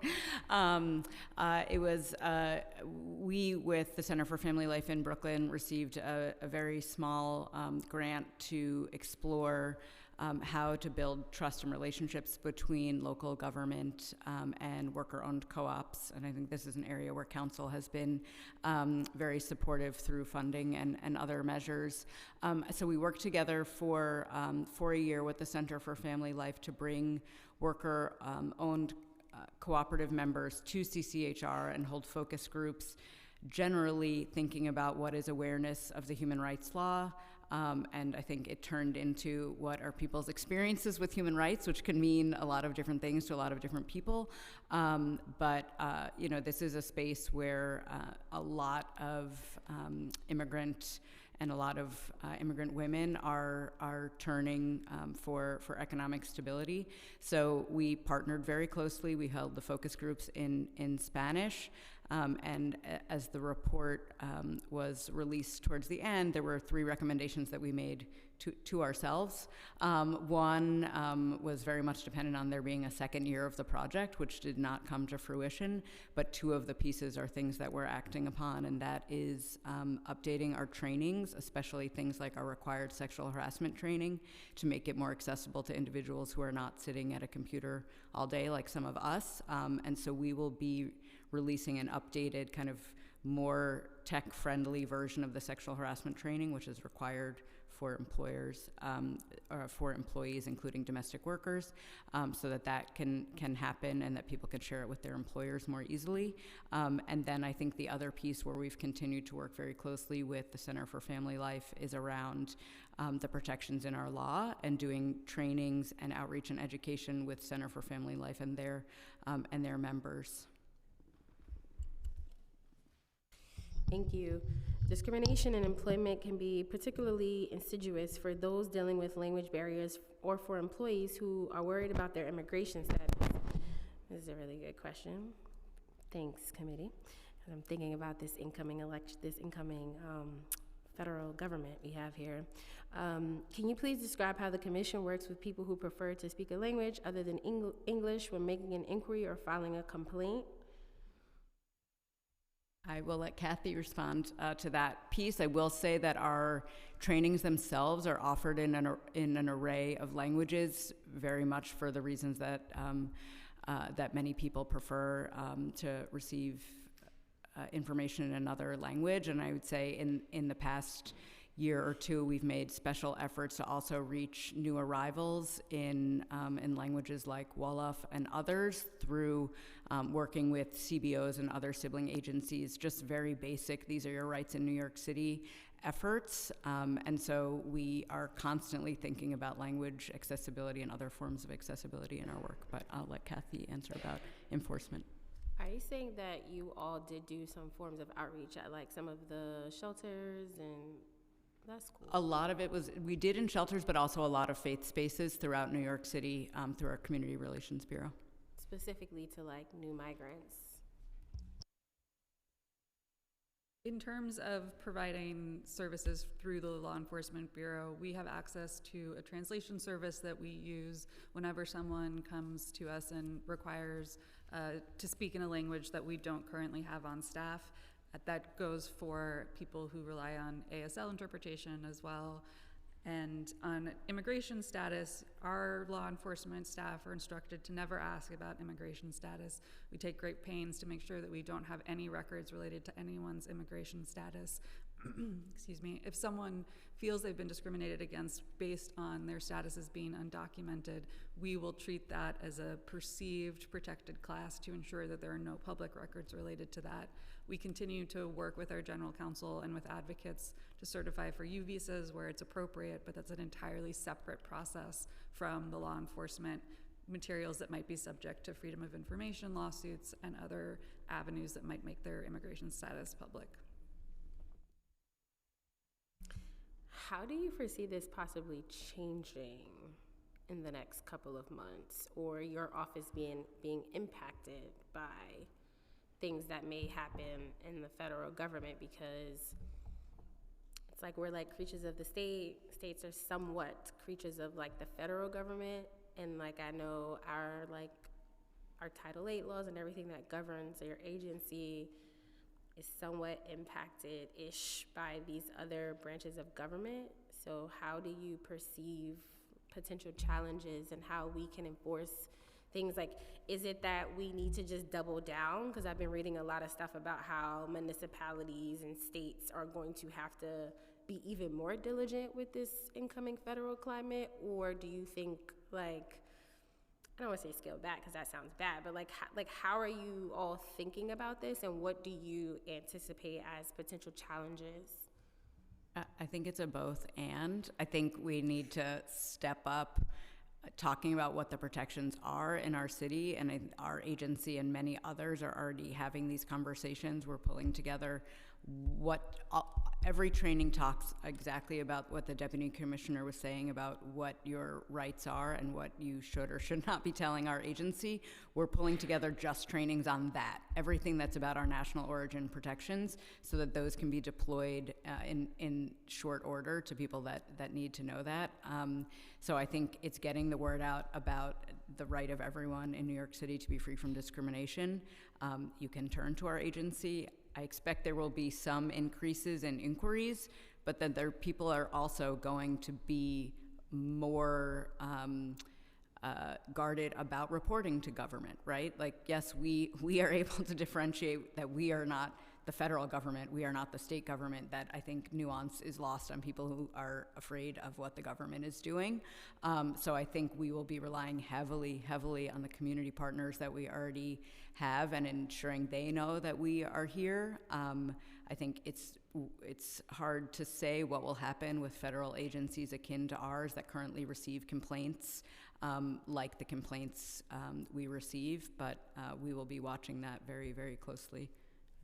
Yeah, I'm just thinking about if something goes to trial, like federal court, and like the federal courts, like I learned, is kind of like 50-50 right now, with potential for incoming administration to appoint more judges to the federal circuit courts. And so I'm just wondering like how they'll interpret immigration status and a lot of these other protective classes that, like, in a lot of ways in the education space and maybe even government procurement space, certain classes and demographics have been like verbally on the chopping block. And so, you know, we have these three branches of like executive, legislative, and judicial, and I feel like so much stuff nationally has been like strike down by way of the courts. So I'm just also wondering how you feel about our municipal laws being potentially challenged by way of like what the incoming administration may or may not be saying about different protected classes that here in New York City we've made like protective classes that may not have the same level of protection in other branches, but then going to trial, like you're kind of like faced with like United States law in many ways. Yeah, I mean, I think the protections that are in our law in several areas are being and have been challenged, right? Not New York City law in particular, but municipal laws and protections around gender identity and sexual orientation, obviously protections around race and looking at diversity, equity, and inclusion. I think all of these things are possible. I feel very lucky to live in New York City, where lots of people, I think, at the city level are really thinking about what are the protective actions that we can take, and we are and have always been prepared to engage in amicus briefs and other forms of litigation with sibling agencies and the law department, and I think that is an area for everyone to stay in touch upon, but I think I also cut you off. So did you want to add anything? Okay. Thank you.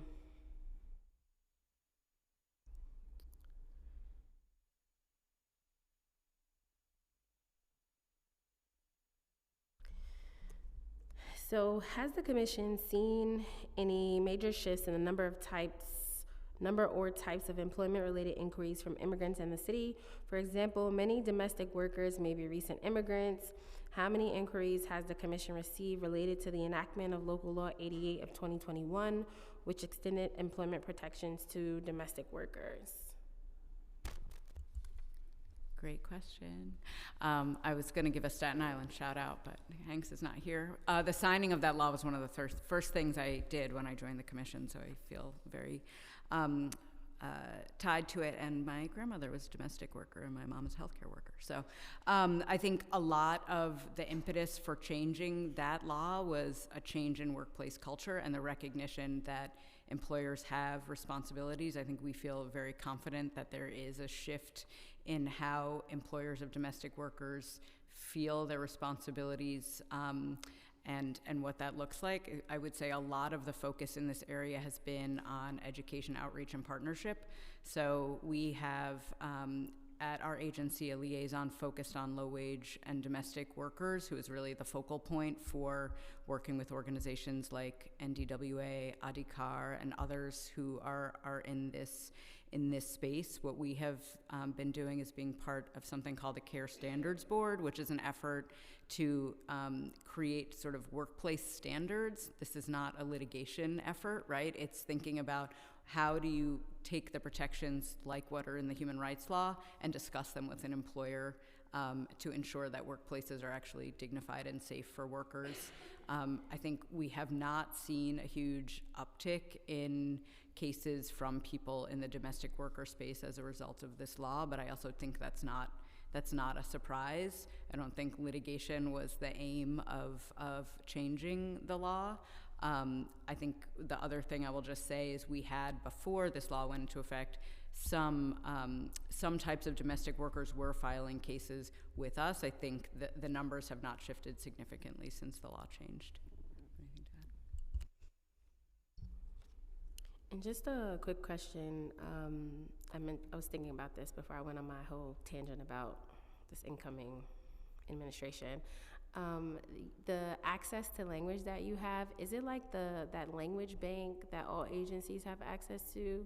Is something different? Okay, because I've heard a lot of my colleagues who are like strong advocates for language access in New York City talk a lot about that particular program and how ineffective it is. So I was just wondering, like, what is the language access service that you all have, and is it like truly robust around different dialects? I know you mentioned Wolof, which is like amazing because I know that's been a big thing with the new migrants and getting access to services in their language, but just wondering if you could share a little bit more about like what that is.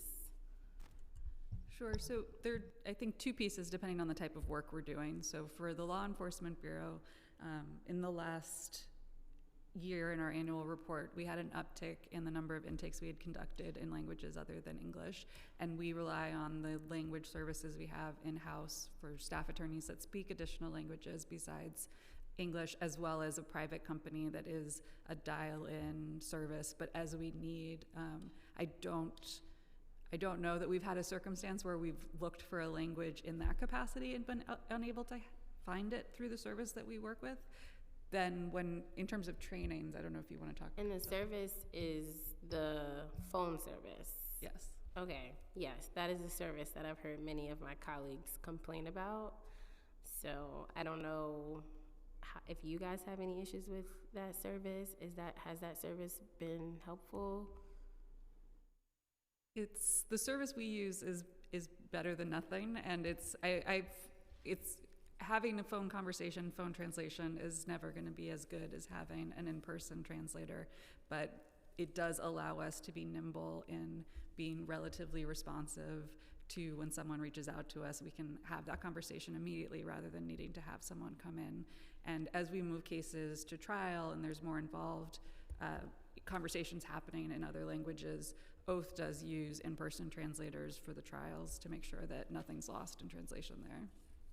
Okay, that was a nice political way to say, like, kind of, sort of, it's decent, kind of, sort of not. But I'll just add, I think the largest languages that we see outside of English is Spanish. We have a lot of staff that speak Spanish, and we have staff that speak, I think it's 26 languages. We can get back to you on that exactly. But we also, outside of the law enforcement intake process, have a lot of ways to engage with members of the public in other languages, and our trainings are in, most of them now are in Spanish and English, but we also have trainings that are in Mandarin and Arabic. And so we are able to formally reach people with our full materials in a number of languages, separate than the language. You said 26 languages spoken amongst CCHR staff. It is around that number. Don't quote me on 26. It hovers between 20. Speak said language? Like, how many people speak another language outside of English at CCHR? How many staffers? That is a great question that I do not have the answer. I don't have the answer right now. There are some people who speak 3 to 4 languages, and then we have a lot of dual language speakers. Do they get extra pay for, like, speaking different languages? I do not have the answer to that question. Okay, I look forward to getting the answer to those 2 questions. Make sure you guys write that down. All right. The next question I have. In your view, are domestic workers generally aware of their rights under the human rights law? Is CCHR undertaking any specific outreach to those workers to ensure that these protections are known? Yeah, that's a good question, because I'm like, how do you really reach domestic workers? Because they're, like, tucked away. Like, you know, they're not in, like, these big companies, so that is a good question. It's a good question. The people who are organized in the domestic worker space, which does not obviously include every domestic worker, are very organized.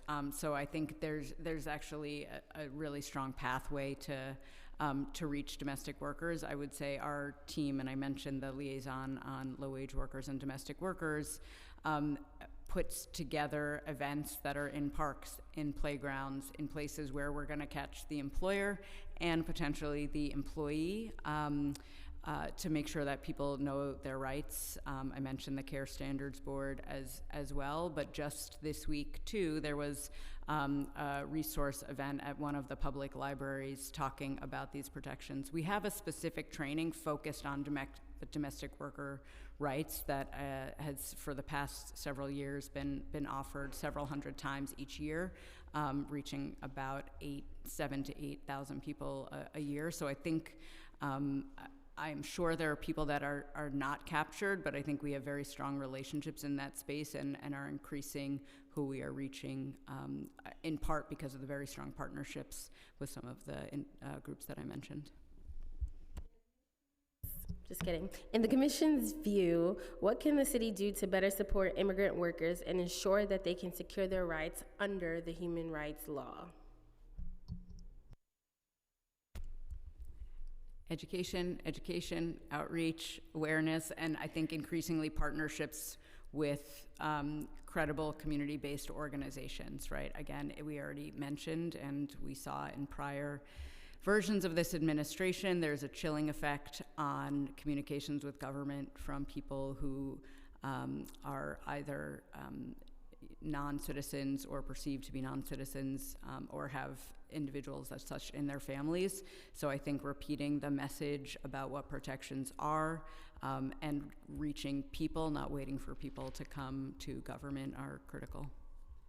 I think additionally, just to what my colleague mentioned earlier about law enforcement staff going to community-based organizations, our plan is now starting a more robust version of that in January. It's something that we had done previous to COVID and are now rolling out again to make sure that people don't need to come to a government office necessarily to be able to file a complaint or find out information about what their rights might be.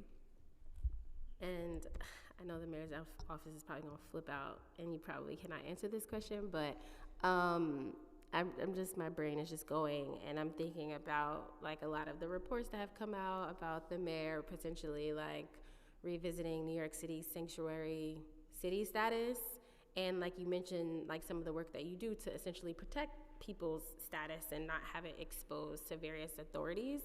Are you able to do that because we are a sanctuary city, or is that just like what you do, period? Like, is there special protections amongst many? And I know we have like a briefing on Friday to learn more, but I'm just wondering, like, are you able to protect status and to really provide robust support for immigrants in New York City because we are a sanctuary city, or again, is it just kind of like par for the course what you do regardless of whether or not we were a sanctuary city?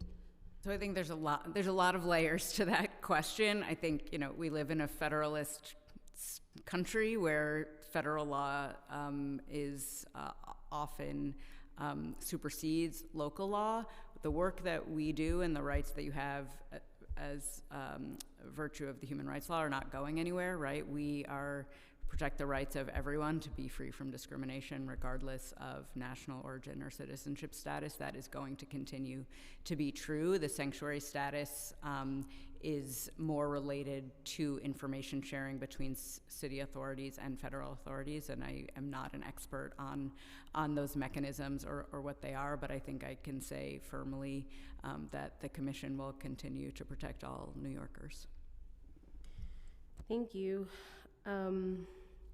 There has been a nationwide trend toward increasing pay transparency for employees and potential employees in recent years, including in New York City, where the council passed Local Law 32 of 2022 to increase pay transparency in job listings. The committee also heard testimony today about a bill that would further expand pay transparency requirements.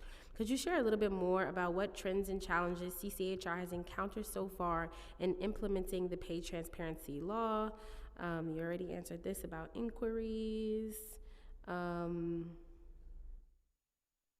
And then lastly, is the Commission aware of any challenges encountered by employers or employment agencies in implementing the law? So has anyone come and expressed why something is a challenge? And then overall, if you have anything else you care to share about trends and challenges around the law. Yeah, so I'll say, anecdotally, when the law went into effect, there's a lot of questions about what if, this goes to some of the example you gave before, Chair, what if we find an amazing candidate and we had this range, and what do we do then? And this law is about the posting. And I think some of the record-keeping provisions address this, right? People could always pay a different amount. I think now paying a different amount is going to raise a bunch of questions, which I think is the goal of the law in the first place.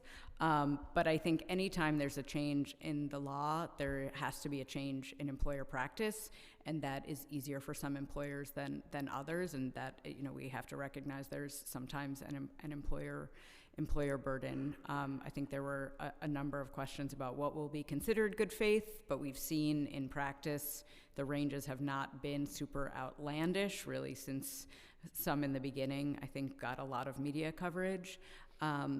But I will say one thing, and the Deputy Commissioner mentioned this a bit, the enforcement structure for this law is different than the other protections in our law, right? There's a cure period, so what happens is employer receives notice of a violation via a complaint, and then they have time to cure it. So we've seen people curing it, and that is good, but it means that it's not in sync with the other protections. So say you were going to come to us because you've experienced gender-based discrimination, and you also had a salary transparency violation, like those things are not going to move together in the same way because one has a cure period and one doesn't. So it just changes the enforcement strategy. I don't know if there's anything you want to add. It also has an impact on our ability to use the agency discretion on when we put resources towards extremely large employers, Goldman Sachs from your example, to a smaller employer. They all have this same 30-day period, and in order to trigger it, we have an administrative burden to put out the formal notice and then process when they have in fact cured it, rather than some of our other areas. Fair Chance, I think, is the perfect analogy because it's another area where there were a lot of per se violations just in advertisements right after it went into effect. In that area, we had the ability to target kind of larger employers, the ones who should have known better, who have in-house counsel that can be advising them on these things, and the ones who maybe are, a mom and pop store that don't necessarily have the same resources. Thank you. So just a few questions on your capacity and then the legislation, and then we're done. As of December 11th, 2024, there were 27 vacancies within CCHR, 15 of which are in the Law Enforcement Bureau. What is the breakdown of vacancies by position and department, and how do vacancies impact LEB's ability to investigate and close cases? And you can feel free to share if you have other vacancies, because I do want to acknowledge a lot of our conversations about focusing on not just LEB, but the other units at CCHR as well. Yeah, and I think Councilwoman Joseph asked the very similar question. We don't have the details on the breakdowns right now. I can say we have, our head count is 136, our active staff is 112.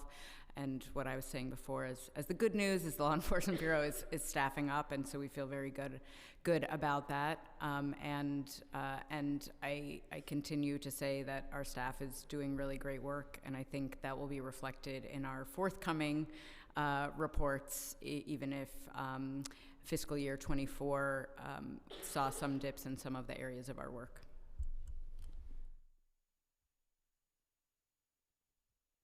Thank you.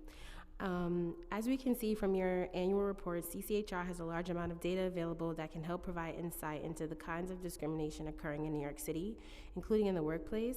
How many staff members do you have available to handle data and analysis like what we've highlighted today? So we have in the Law Enforcement Bureau a team, an administrative team that is responsible for entering and tracking the data specifically around cases filed, closed, all of the things that you see reported already in either our annual report or the MMR. And we have one person on staff who plays the role that you mentioned, auditing and looking at the trends in data, and that's by virtue of a decision by the chair to move someone into a chief of staff role with that responsibility. Gosh, I have another person. Only one person? So much data. Do you think that's enough to analyze all the data that you collect and Well, a lot of the data, because it's in the form of individual cases, is not really actionable. I think this, Councilwoman Sylvina Powers asked, would wage information be helpful to us? I think so often in our cases, we're looking at an individual's experience, and it's a very fact-specific inquiry. And some of that data is not really ever going to be shareable. I think that analysis of case trends is very helpful, and I think it's already been helping us determine where do policy and procedures need to shift, how are we making sure that we're being effective and really tracking impact over time. Even though you can't share it externally, internally, do you feel like it is enough to just have a single person analyzing data for even internal usage? I have never worked anywhere with anyone who had that job, so I think one person has been amazing. I think it's been really helpful to the agency to have that role. Okay, on to the legislation. The Commission has said that for several of the bills being heard today, if they were enacted, CCHR would need to add an Executive General Counsel to implement them. Can you please describe the role of an Executive General Counsel and how it differs from a supervising attorney role? And then can you describe the role in executive general counsel and implementation in each of the following bills if they were to be enacted? Intro 808A, Intro 871, and Intro 1064. So as I was saying, the fiscal impact statements are looking at each bill on their own. So if this bill were to come into play, this is all the things that would be needed for this particular bill. As the budget process moves on, we identify, is there already someone at the agency doing that job that can take this on? So I think the fiscal impact statement is not like a true measure of what it means for CCHR staff. So I'll start by saying that. I can talk about the executive agency counsel role. It's a civil service title. So that is something that is set separately than my role. Do you want to talk through the fiscal impact statements of each bill? Is that what you're asking? If you can do it briefly, sure. I think we're trying to understand like what the nature of the role would be for an executive general counsel. Like, what would they do that would be any different from a supervising attorney role? Like, why is that particular role so an needed for these executive, bills? a supervising attorney is an internal title for an executive agency counsel. So executive agency counsel is like, there's 10 managerial levels that fall within executive agency counsel. What we have identified for these bills and the way our agency is structured is that we have supervising attorneys who obviously oversee cases. We have case attorneys who are handling the individual cases. Executive agency counsel at our agency also includes people on the Office of the Chair team who do some of the legal guidance work and other appeals work. We have other people who also hold that role. So it's just synonymous. It's a synonymous term. Supervising attorneys are executive agency counsels. Okay, thank you. How many executive general counsels or supervising attorneys worked at the commission in fiscal year 2024, and how many CCHR staff currently hold that title? I don't have that information today, so we'll have to follow up on most of the questions related to staffing. We're going to have to follow up with you. Okay, I'll just ask them. Sure. If you don't have the answers, just send it to us when you do. The other question is, what is the typical caseload for an executive general counsel? Have that. For the supervising attorneys, for FY24, we had 6 on staff, and as my colleague was mentioning, they supervised individual staff attorneys, but each of them also carried a caseload of approximately 20 cases. But then as it relates to the other people that hold those titles outside of law enforcement, they obviously don't have a caseload in the same way, so the breakdown is a little bit different. Okay.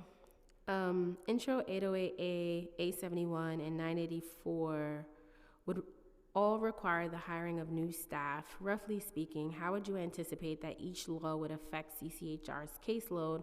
For example, would each one be expected to generate a lot or relatively few new inquiries and complaints?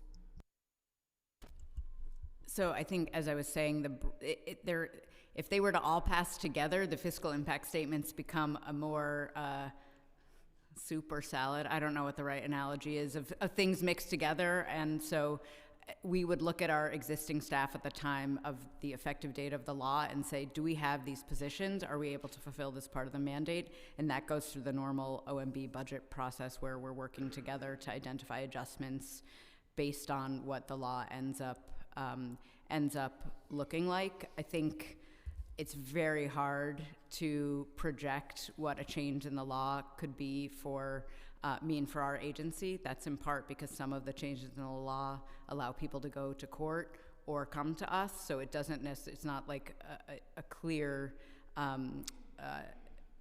one-to-one or a clear linear pathway. I think pay transparency we are already doing and is already known about because we've run campaigns and we've done a lot of publicity about that. So I don't see that those numbers will shift. I think it's a bigger question with 871. It will depend what that law ends up looking like. Okay, and yes, this new law that we all have to comply with, where we get the financial impact statements has like caused us to like think about things now, even though, you know, we were just chatting, like things can change. So not sure how effective it is to have this now, but it's good information, at least for us to be able to interrogate in these hearings. Specifically, the cost estimate provided to the committee by OMB for Intro 871 that you just mentioned estimated that CCHR would need to hire 10 positions to implement the bill, including 1 executive agency counsel, 1 executive director of training development, 2 supervising attorneys, 2 agency attorney level 2s, 1 agency attorney level 1, 1 community coordinator, 1 associate of human rights specialist, and 1 human rights specialist. Can you tell us how each of these roles would focus, what each of these roles would focus on, and how they would work together if Intro 871 were to be enacted? So just want to be clear again, this is not saying if 871 passes, we need 10 new roles. This is saying these are the type of roles that would be involved in implementation of 871. I'm happy to talk about each of them. So I think Executive Director of Training and Compliance is probably clear from its title, thinking, and this goes to what Chair Hanks was saying, education and outreach on changes in the law is super important. We recognize that. I've mentioned that we're revamping some of our trainings, and that remains an area where CCHR wants to continue to focus, because prevention is obviously the key to a city free from discrimination. The supervising attorneys and the agency attorneys are folks that would work in the Law Enforcement Bureau to process cases, either frontline staff or the supervising staff that the Deputy Commissioner of Law Enforcement spoke about. And then the community coordinator titles, associate human rights and human rights specialist, are either working in LEB on the administrative and intake side, or working in our Community Relations Bureau in terms of getting the word out of new protections. And then the other executive agency counsel listed here could potentially be in the Law Enforcement Bureau, or could potentially be in the Office of the Chair, working on things that I talked about, like appeals of cases from the Law Enforcement Bureau, legal enforcement guidance, and public-facing materials for a more legal audience. So when we pass these laws, like, what is the internal process at your agency? Because I feel like it's like almost like you have to like conduct many different strategies. Like, maybe you decide to do craft a training, maybe you decide to do an outreach effort for the particular demographic that would be most impacted by the law. So like, I'm just now wondering, based off of like you describing the potential positions internally that would play a role in implementing the law, like what is the process within your agency when we're passing these laws, and how do the various departments interact with each other to, you know, execute with as much, you know, efficiency as possible? Yeah, I think it's because the changes to the law are so different. I don't think that I can say there is a clear pathway for every single law.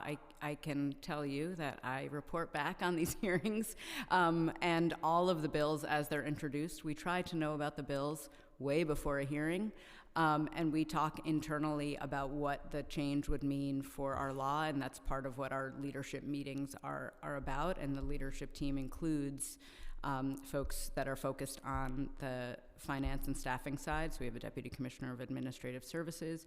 It includes Kathy Carroll as Deputy Commissioner of Law Enforcement. It includes myself, our Chief of Staff, and the head of our Community Relations Bureau. So we meet very often, and we talk about the changes that are coming in the law and strategies for outreach, education, and ultimately implementation. And we do trainings for our staff as well, so that we're all on the same page about what these changes mean. Okay. Does CCHR foresee any hurdles in relations to the definition of caregiver within the context of Intro 871? For example, for parental caregivers living in a multi-parent home, would CCHR's interpretation be that both parents qualify for a workplace accommodation, should they seek one? Or does CCHR envision that there needs to be some sort of disclosure to employers on how many caregivers the dependent is reliant on? Thank you for your question, Chair Williams. I think that, so the current definition of caregiver is a person who provides care for a minor, or excuse me, direct and ongoing care for a minor child or a care recipient, which is, inclusive of an adult family member with a disability or something of that nature. I think at this stage we don't have any specific feedback on the current caregiver definition, but as we spoke in the question and answers earlier and referred to in our testimony, we think clarity is key, and if the bill was to move forward with reasonable accommodations, we would look forward to hearing from stakeholders and speaking with council, about if an update to the definition would be appropriate. Thank you. Keep going out of the questions, and it takes a while to load. In the cost cost estimate provided by OMB for intro 984, it is estimated that CCHR would require $310,000 annually to fund 3 new staff members for a unit focused on pay and workplace equity. Is this correct? And if so, has CCHR created a specialized unit for implementation of specific portions of the human rights law in the past? So we have never had a specific law lead to a specific new type of unit. I think this preliminary proposed draft fiscal impact statement reflects what we have said, I think, in the Q&A already. We do not have individuals with the expertise to do the type of work anticipated in this law. Does CCHR intend to create units like this moving forward with more specialization? I know you and I have had a ton of conversations about the maybe misperceptions around like a source of income unit within LEB and how it's not really like a real unit. It's just, maybe like one attorney or a few attorneys, but that all attorneys may deal with source of income. So, I know this is something that this council has raised before, or we make assumptions that you have your LEB unit delineated in very specific ways based off of like focus areas. So have you thought about that? Do you have any plans or intend to in the future to create specialized units within LEB? So I'll start just by saying I think one of the reasons that there is this specific new unit identified in this preliminary draft early version fiscal impact statement is because it's different in kind than any of the work that we've done to date. I think we want to be an effective and responsive agency, so we're always thinking about how can we structure ourselves to be most effective. I think within the Law Enforcement Bureau, creating units is a different question than the one of creating a unit to do something that we don't have staff currently to do, but I'll let you answer that. I think as Deputy Commissioner Camaford mentioned earlier, we do really want to be able to be nimble and be responsive to things as they change in the city. For example, we've already started seeing an uptick in inquiries related to immigration status and citizenship status since the federal election, and that obviously for the last 4 years had not been the case. So our ability currently to pivot and make space for doing kind of pre-complaint interventions in that work and being really responsive to that community that we anticipate and already are seeing as being targeted makes our work, I think, more effective, because we can be responsive to things more quickly than when there might be a legislative solution to reaching those pieces.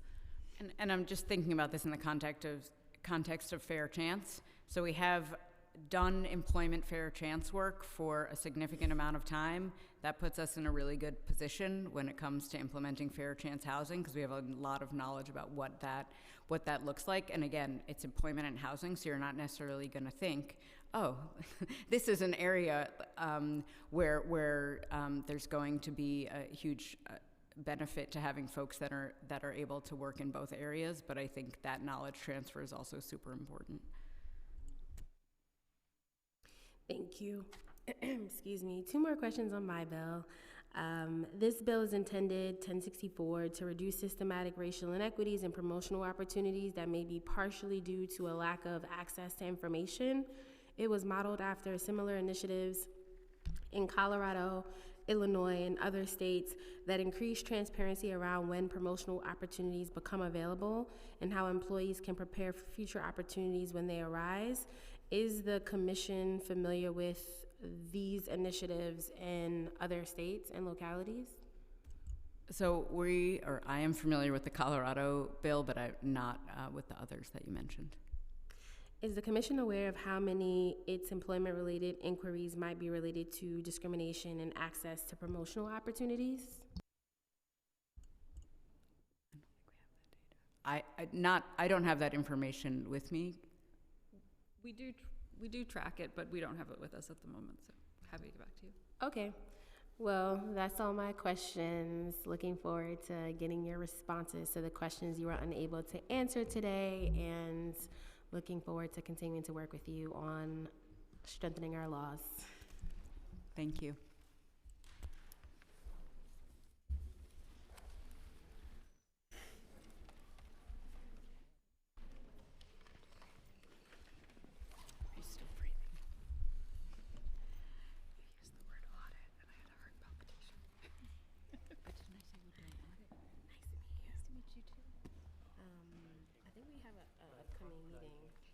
Thank you so much. And after a very short moment, we will move to public testimony.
Thank you. We will now open the hearing for public testimony. I would like to remind members of the public that this is a formal government proceeding. Please observe decorum at all times and remain silent at all times unless you have been invited to the witness table to testify. The witness table is reserved for people who wish to testify. No video recording or photography is allowed from the witness table. Further, members of the public may not present audio or video recordings as testimony. However, the public may submit transcripts of audio or video recordings to the Sergeant at Arms. These will be included in the hearing record. If you wish to speak at today's hearing, please fill out an appearance card with the Sergeant at Arms and wait to be recognized. When recognized, you will have 2 minutes to speak on today's hearing topic, which is about workplace discrimination and/or the bills we heard. If you have a written statement or additional written testimony you wish to submit for the record, please provide a copy of that testimony to the Sergeant at Arms, or you can email written testimony to testimony@council.nyc.gov within 72 hours of this hearing. And now we will call the first panel. Beverly, Sahir, and Miriam.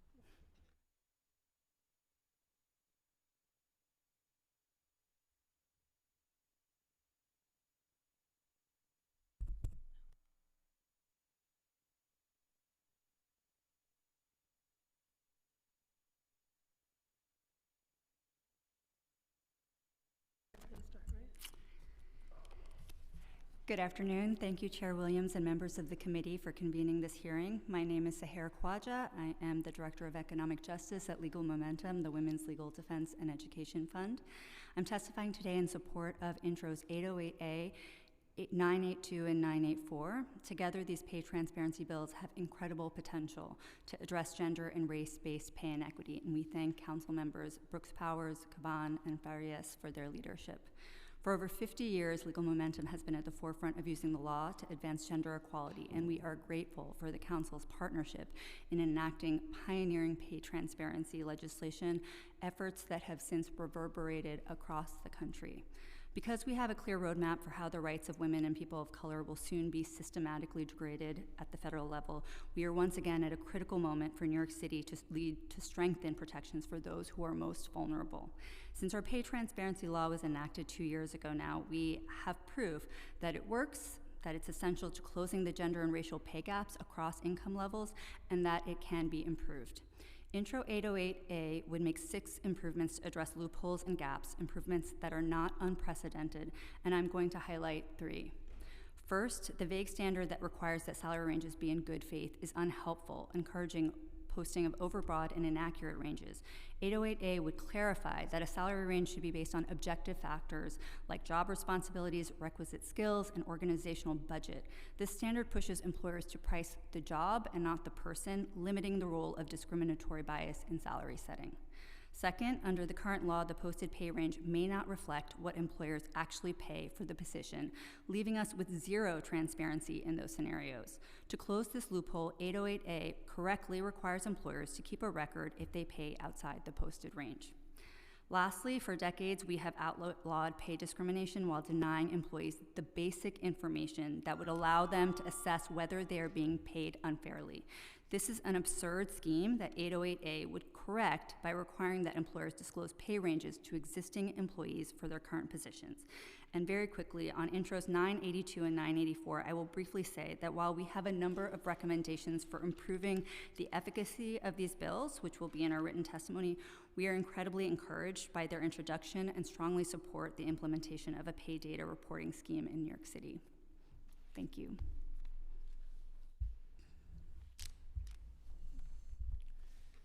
Hi, I'm Miriam Clark. I'm the legislative chair of the New York affiliate of the National Employment Lawyers Association, We're a 350-lawyer organization of people representing employees.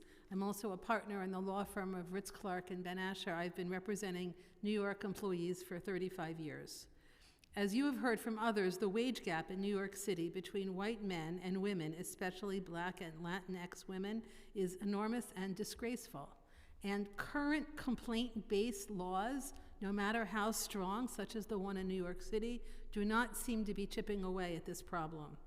A solution that has been shown to work is salary transparency legislation, and thanks to your leadership, New York City has taken the lead in this area. However, the changes contained in 808A are necessary to achieve that transparency.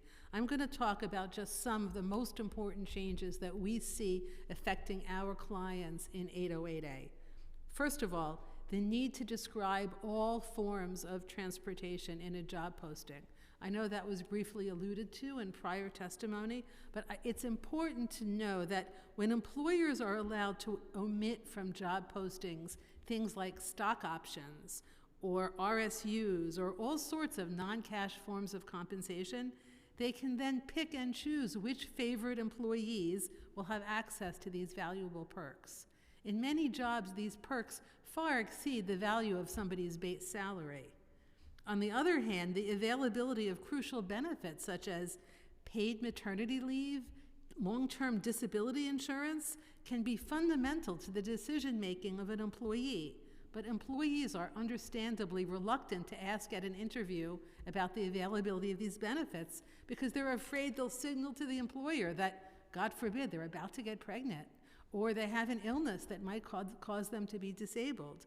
By requiring upfront employers to inform people of these incredibly important, often life-changing forms of compensation, it would be only empty to have the job postings as they are now simply focus on base salaries. These are the things that really matter. It's also important that job postings include job descriptions. When employers are permitted to post jobs without job descriptions, workers may be lured into accepting dead-end, low-skilled positions without realizing it. We know this happens all the time to women workers and workers of color who end up getting foisted into, for example, administrative work, while similarly qualified workers who are male or white are put on management training tracks. Finally, salary transparency for current employees allows employees to make informed choices about their possibilities for growth and advancement. It also allows both employees and employers to flag and address potential examples of failures of pay equity. For example, I've had clients who were highly qualified who were mysteriously frozen in a position near the bottom of a pay range with no explanation ever given. In conclusion, Neal in New York strongly urges that the Council pass 808A as an additional step toward achieving the pay equity that New Yorkers deserve and justice requires. Thank you.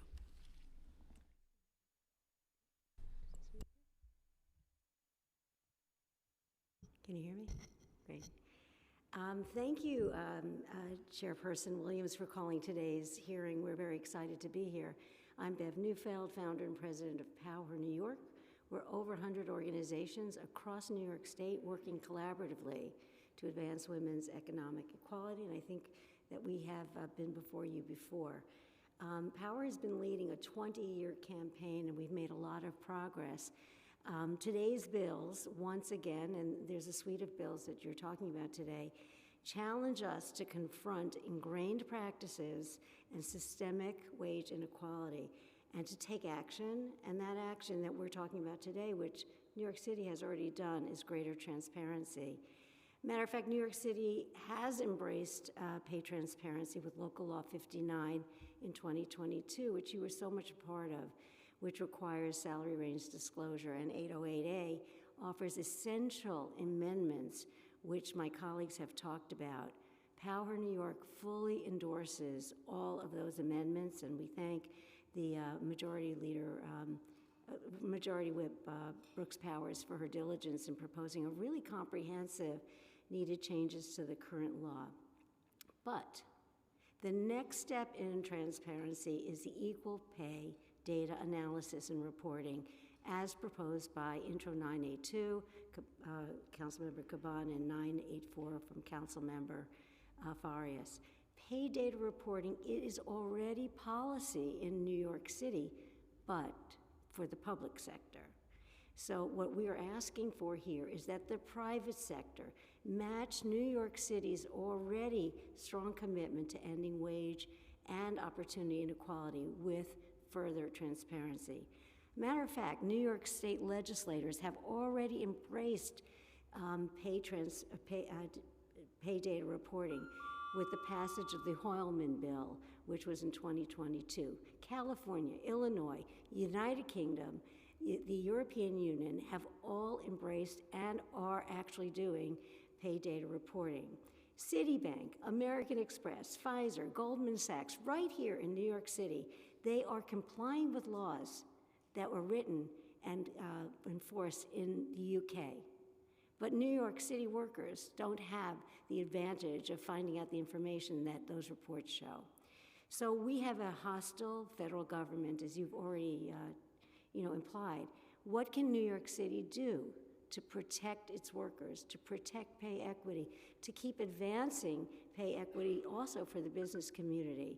And by instituting 984 and 982, that will be a big step. Obviously, as well, 808 is essential, and we're very excited about the condition of that bill. I think 984, 982, we have assurances from the sponsors that they'll continue working on them. They're complicated, but we're very excited about them being on the table and for discussing them today. Thank you so much for hearing this. Thank you. Thank you for your testimony. Thank you. Thank you.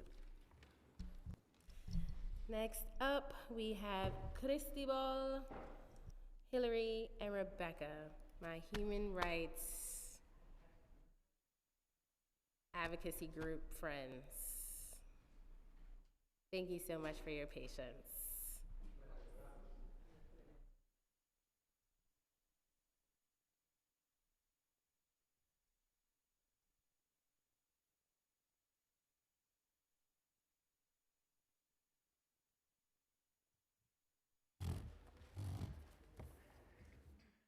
Good afternoon, Chairperson Williams. Thank you for staying. My name is Cristobal Gutierrez, and I'm an attorney at Make the Road New York.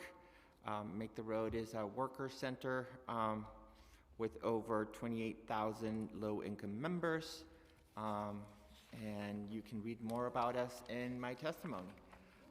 We are generally supportive of the bills under consideration and that advance the rights of workers, such as the one presented and analyzed in this hearing.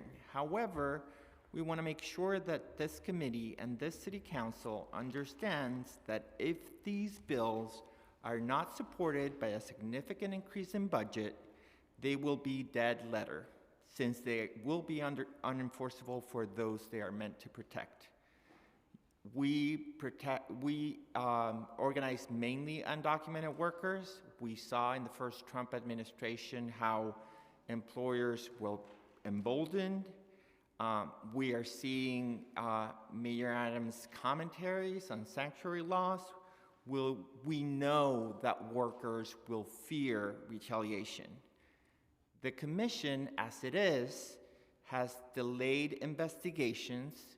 Last we heard, it took 6 months for an intake. We have sexual assault cases that have been at the commission since 2016 and still have not been adjudicated. Sexual harassment is increased in people who have fear of deportation. That is a fact. It's been well studied and documented. Undocumented workers can't go to the EEOC or DHR. The EEOC, the Federal Anti-Discrimination Agency, because they could share information with ICE. DHR, as a state agency, does not function. So, in conclusion, we urge you to, if you're going to move these bills along, we urge you that the budget needs to be significantly increased.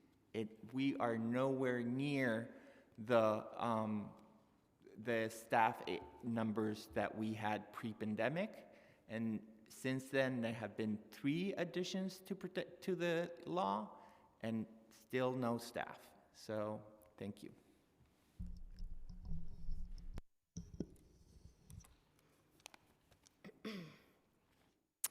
Thank you, Chair Williams, for this opportunity to testify today. My name is Hillary Wilson, and I'm a senior policy analyst at the Community Service Society of New York, a leading nonprofit that champions a more equitable city and state through research, advocacy, and direct services. I will focus today on why the salary transparency bills that have been discussed today are both necessary and feasible. In a recent CSS report, we found that women not only earn less than men, but are more than twice as likely to have no savings set aside for a rainy day. These disparities persist despite strong equal pay laws at the state and local levels, some of which we've discussed today. While job seekers have no doubt benefited from salary range transparency laws and salary history bans, information on pay remains out of reach for many workers because of a persistent culture of secrecy in the workplace. Intros 808A, 982, and 984 address this problem head-on by taking the burden of uncovering pay information off of individual workers and affirming their right to know whether they are being paid fairly. I understand that Councilmember Caban intends to amend Intro 982, and I think Councilmember Farias also intends to do this too, to require businesses with 100 employees or more to report pay data. According to our analysis at CSS, there are a total of 5,354 such establishments in New York City. This represents just 2.3% of all New York City establishments.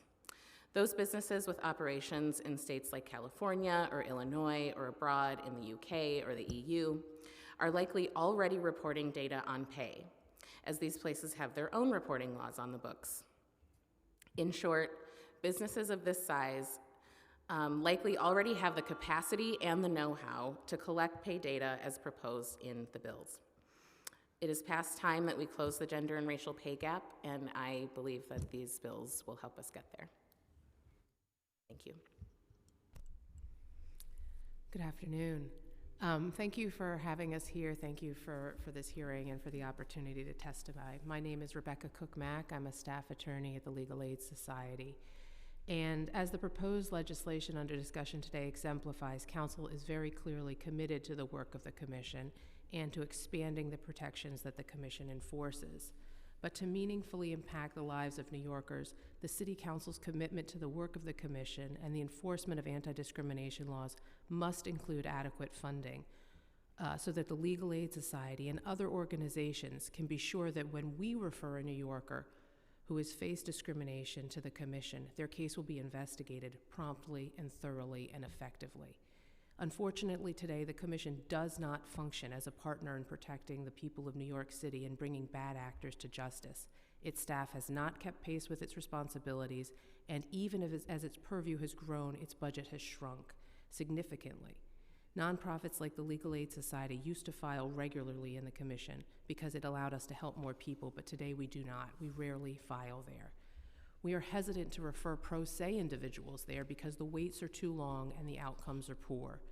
We listened to your questions today and we agree they are very, very important. Councilmember Josephs asked questions, Councilmember Ferreras asked questions. How is the Commission staffed and ready to help New Yorkers? And the answer is it is not. And without adequate funding and the ability to attract and hire staff to fill openings, New Yorkers who have been discriminated against will go without justice. Without funding, the laws Council has passed will not reach their intended effect. And without attention now, today, the cost of this disinvestment to vulnerable New Yorkers will become acute as federal agencies retreat from this arena and they have nowhere else to turn. Reinvigorating the Commission and rebuilding its staff will take time and requires immediate funding and focus. We ask Council and the Mayor to act now so that the Commission can rebuild and be prepared to meet the needs of New Yorkers in the coming years, especially undocumented New Yorkers, under this upcoming new administration. The time to act is now. And where we are at is nowhere near where we need to be. And it will be really tragic if the city of New York cannot move forward to really have a commission that New Yorkers deserve in a moment when they will not be able to get help elsewhere. So, we implore council and the mayor's office, the mayor, to reinvest in this commission. Thank you. Thank you. Christy Ball, I know you were here when I was asking questions on immigration.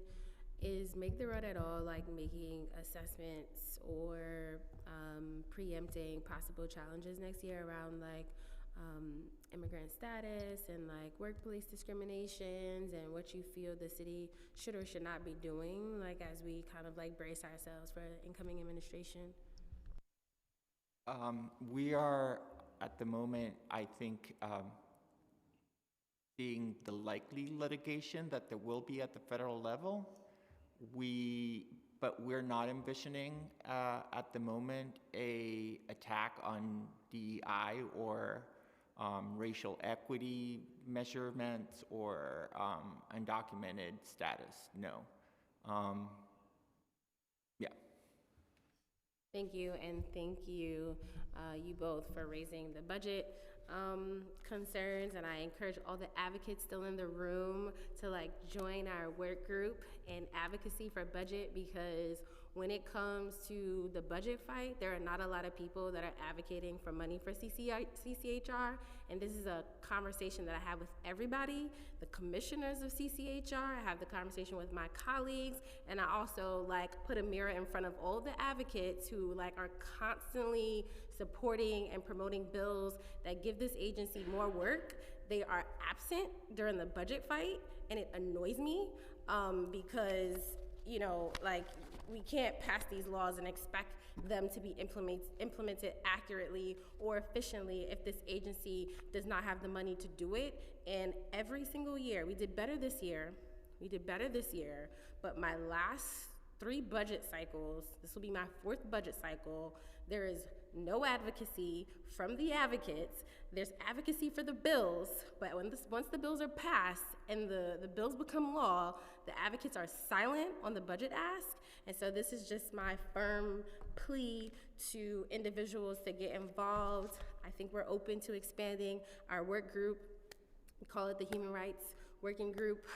We meet regularly to talk about strategies to make sure that we are uplifting the needs for the budget and CCHR and EPC, because that's another agency that does a lot of work internally in New York City government, completely underfunded, and not able to actually do much to ensure that New York City itself has equal employment practices within our city government workforce. So if you're listening, I hope, if you're listening virtually on the Zoom or virtually on the council webpage and you're an advocate, I'm encouraging you to reach out to us to join our fight, because again, there was all this advocacy for fair chance for housing. I mean, the hearing was crazy. It was all day.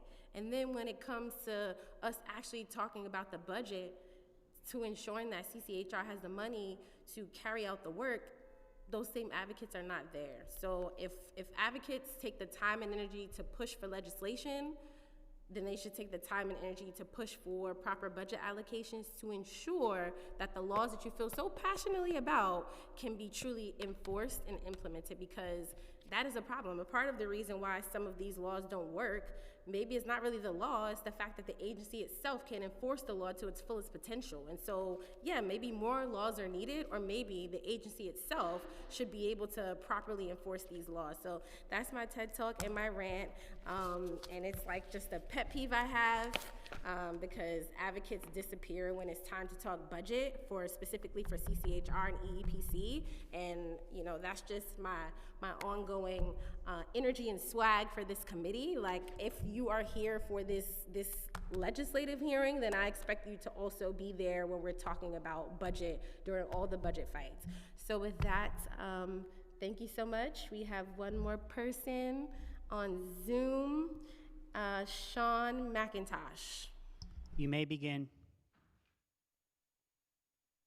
I hope you can hear me okay. And with that, good afternoon, Chair Williams and members of the committee.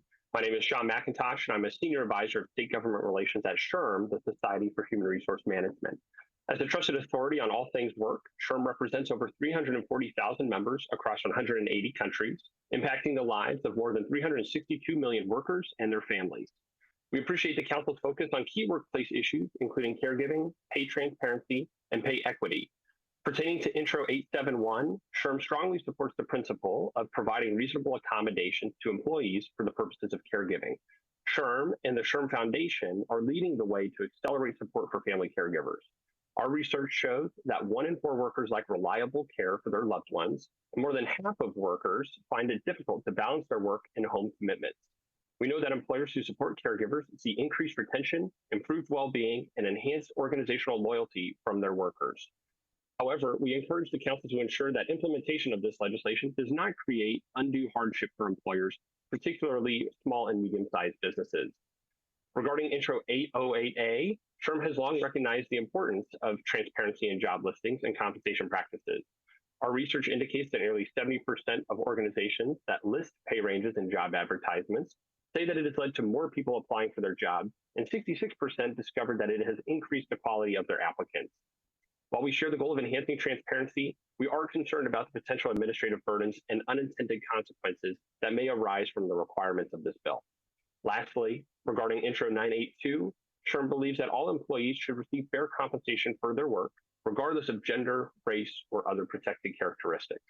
While we support the goal of improving wage transparency and equity, we encourage the Council to consider an alternative approach that emphasizes education, advocacy, and best practices rather than imposing burdensome reporting requirements to ultimately best serve employers and their workers. SHRM is ready to partner with the Council to address these critical workplace issues, and we share your commitment to creating workplaces where all New Yorkers can succeed. More details can be found in a written testimony submitted to the committee, and we are also available should you have any questions. Thank you for your leadership and the opportunity to testify today.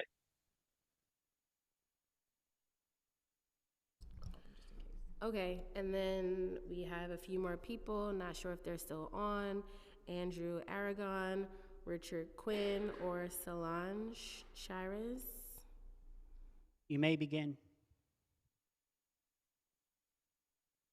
Okay, I think they jumped off, and so since I already gave my TED Talk, this committee hearing is done.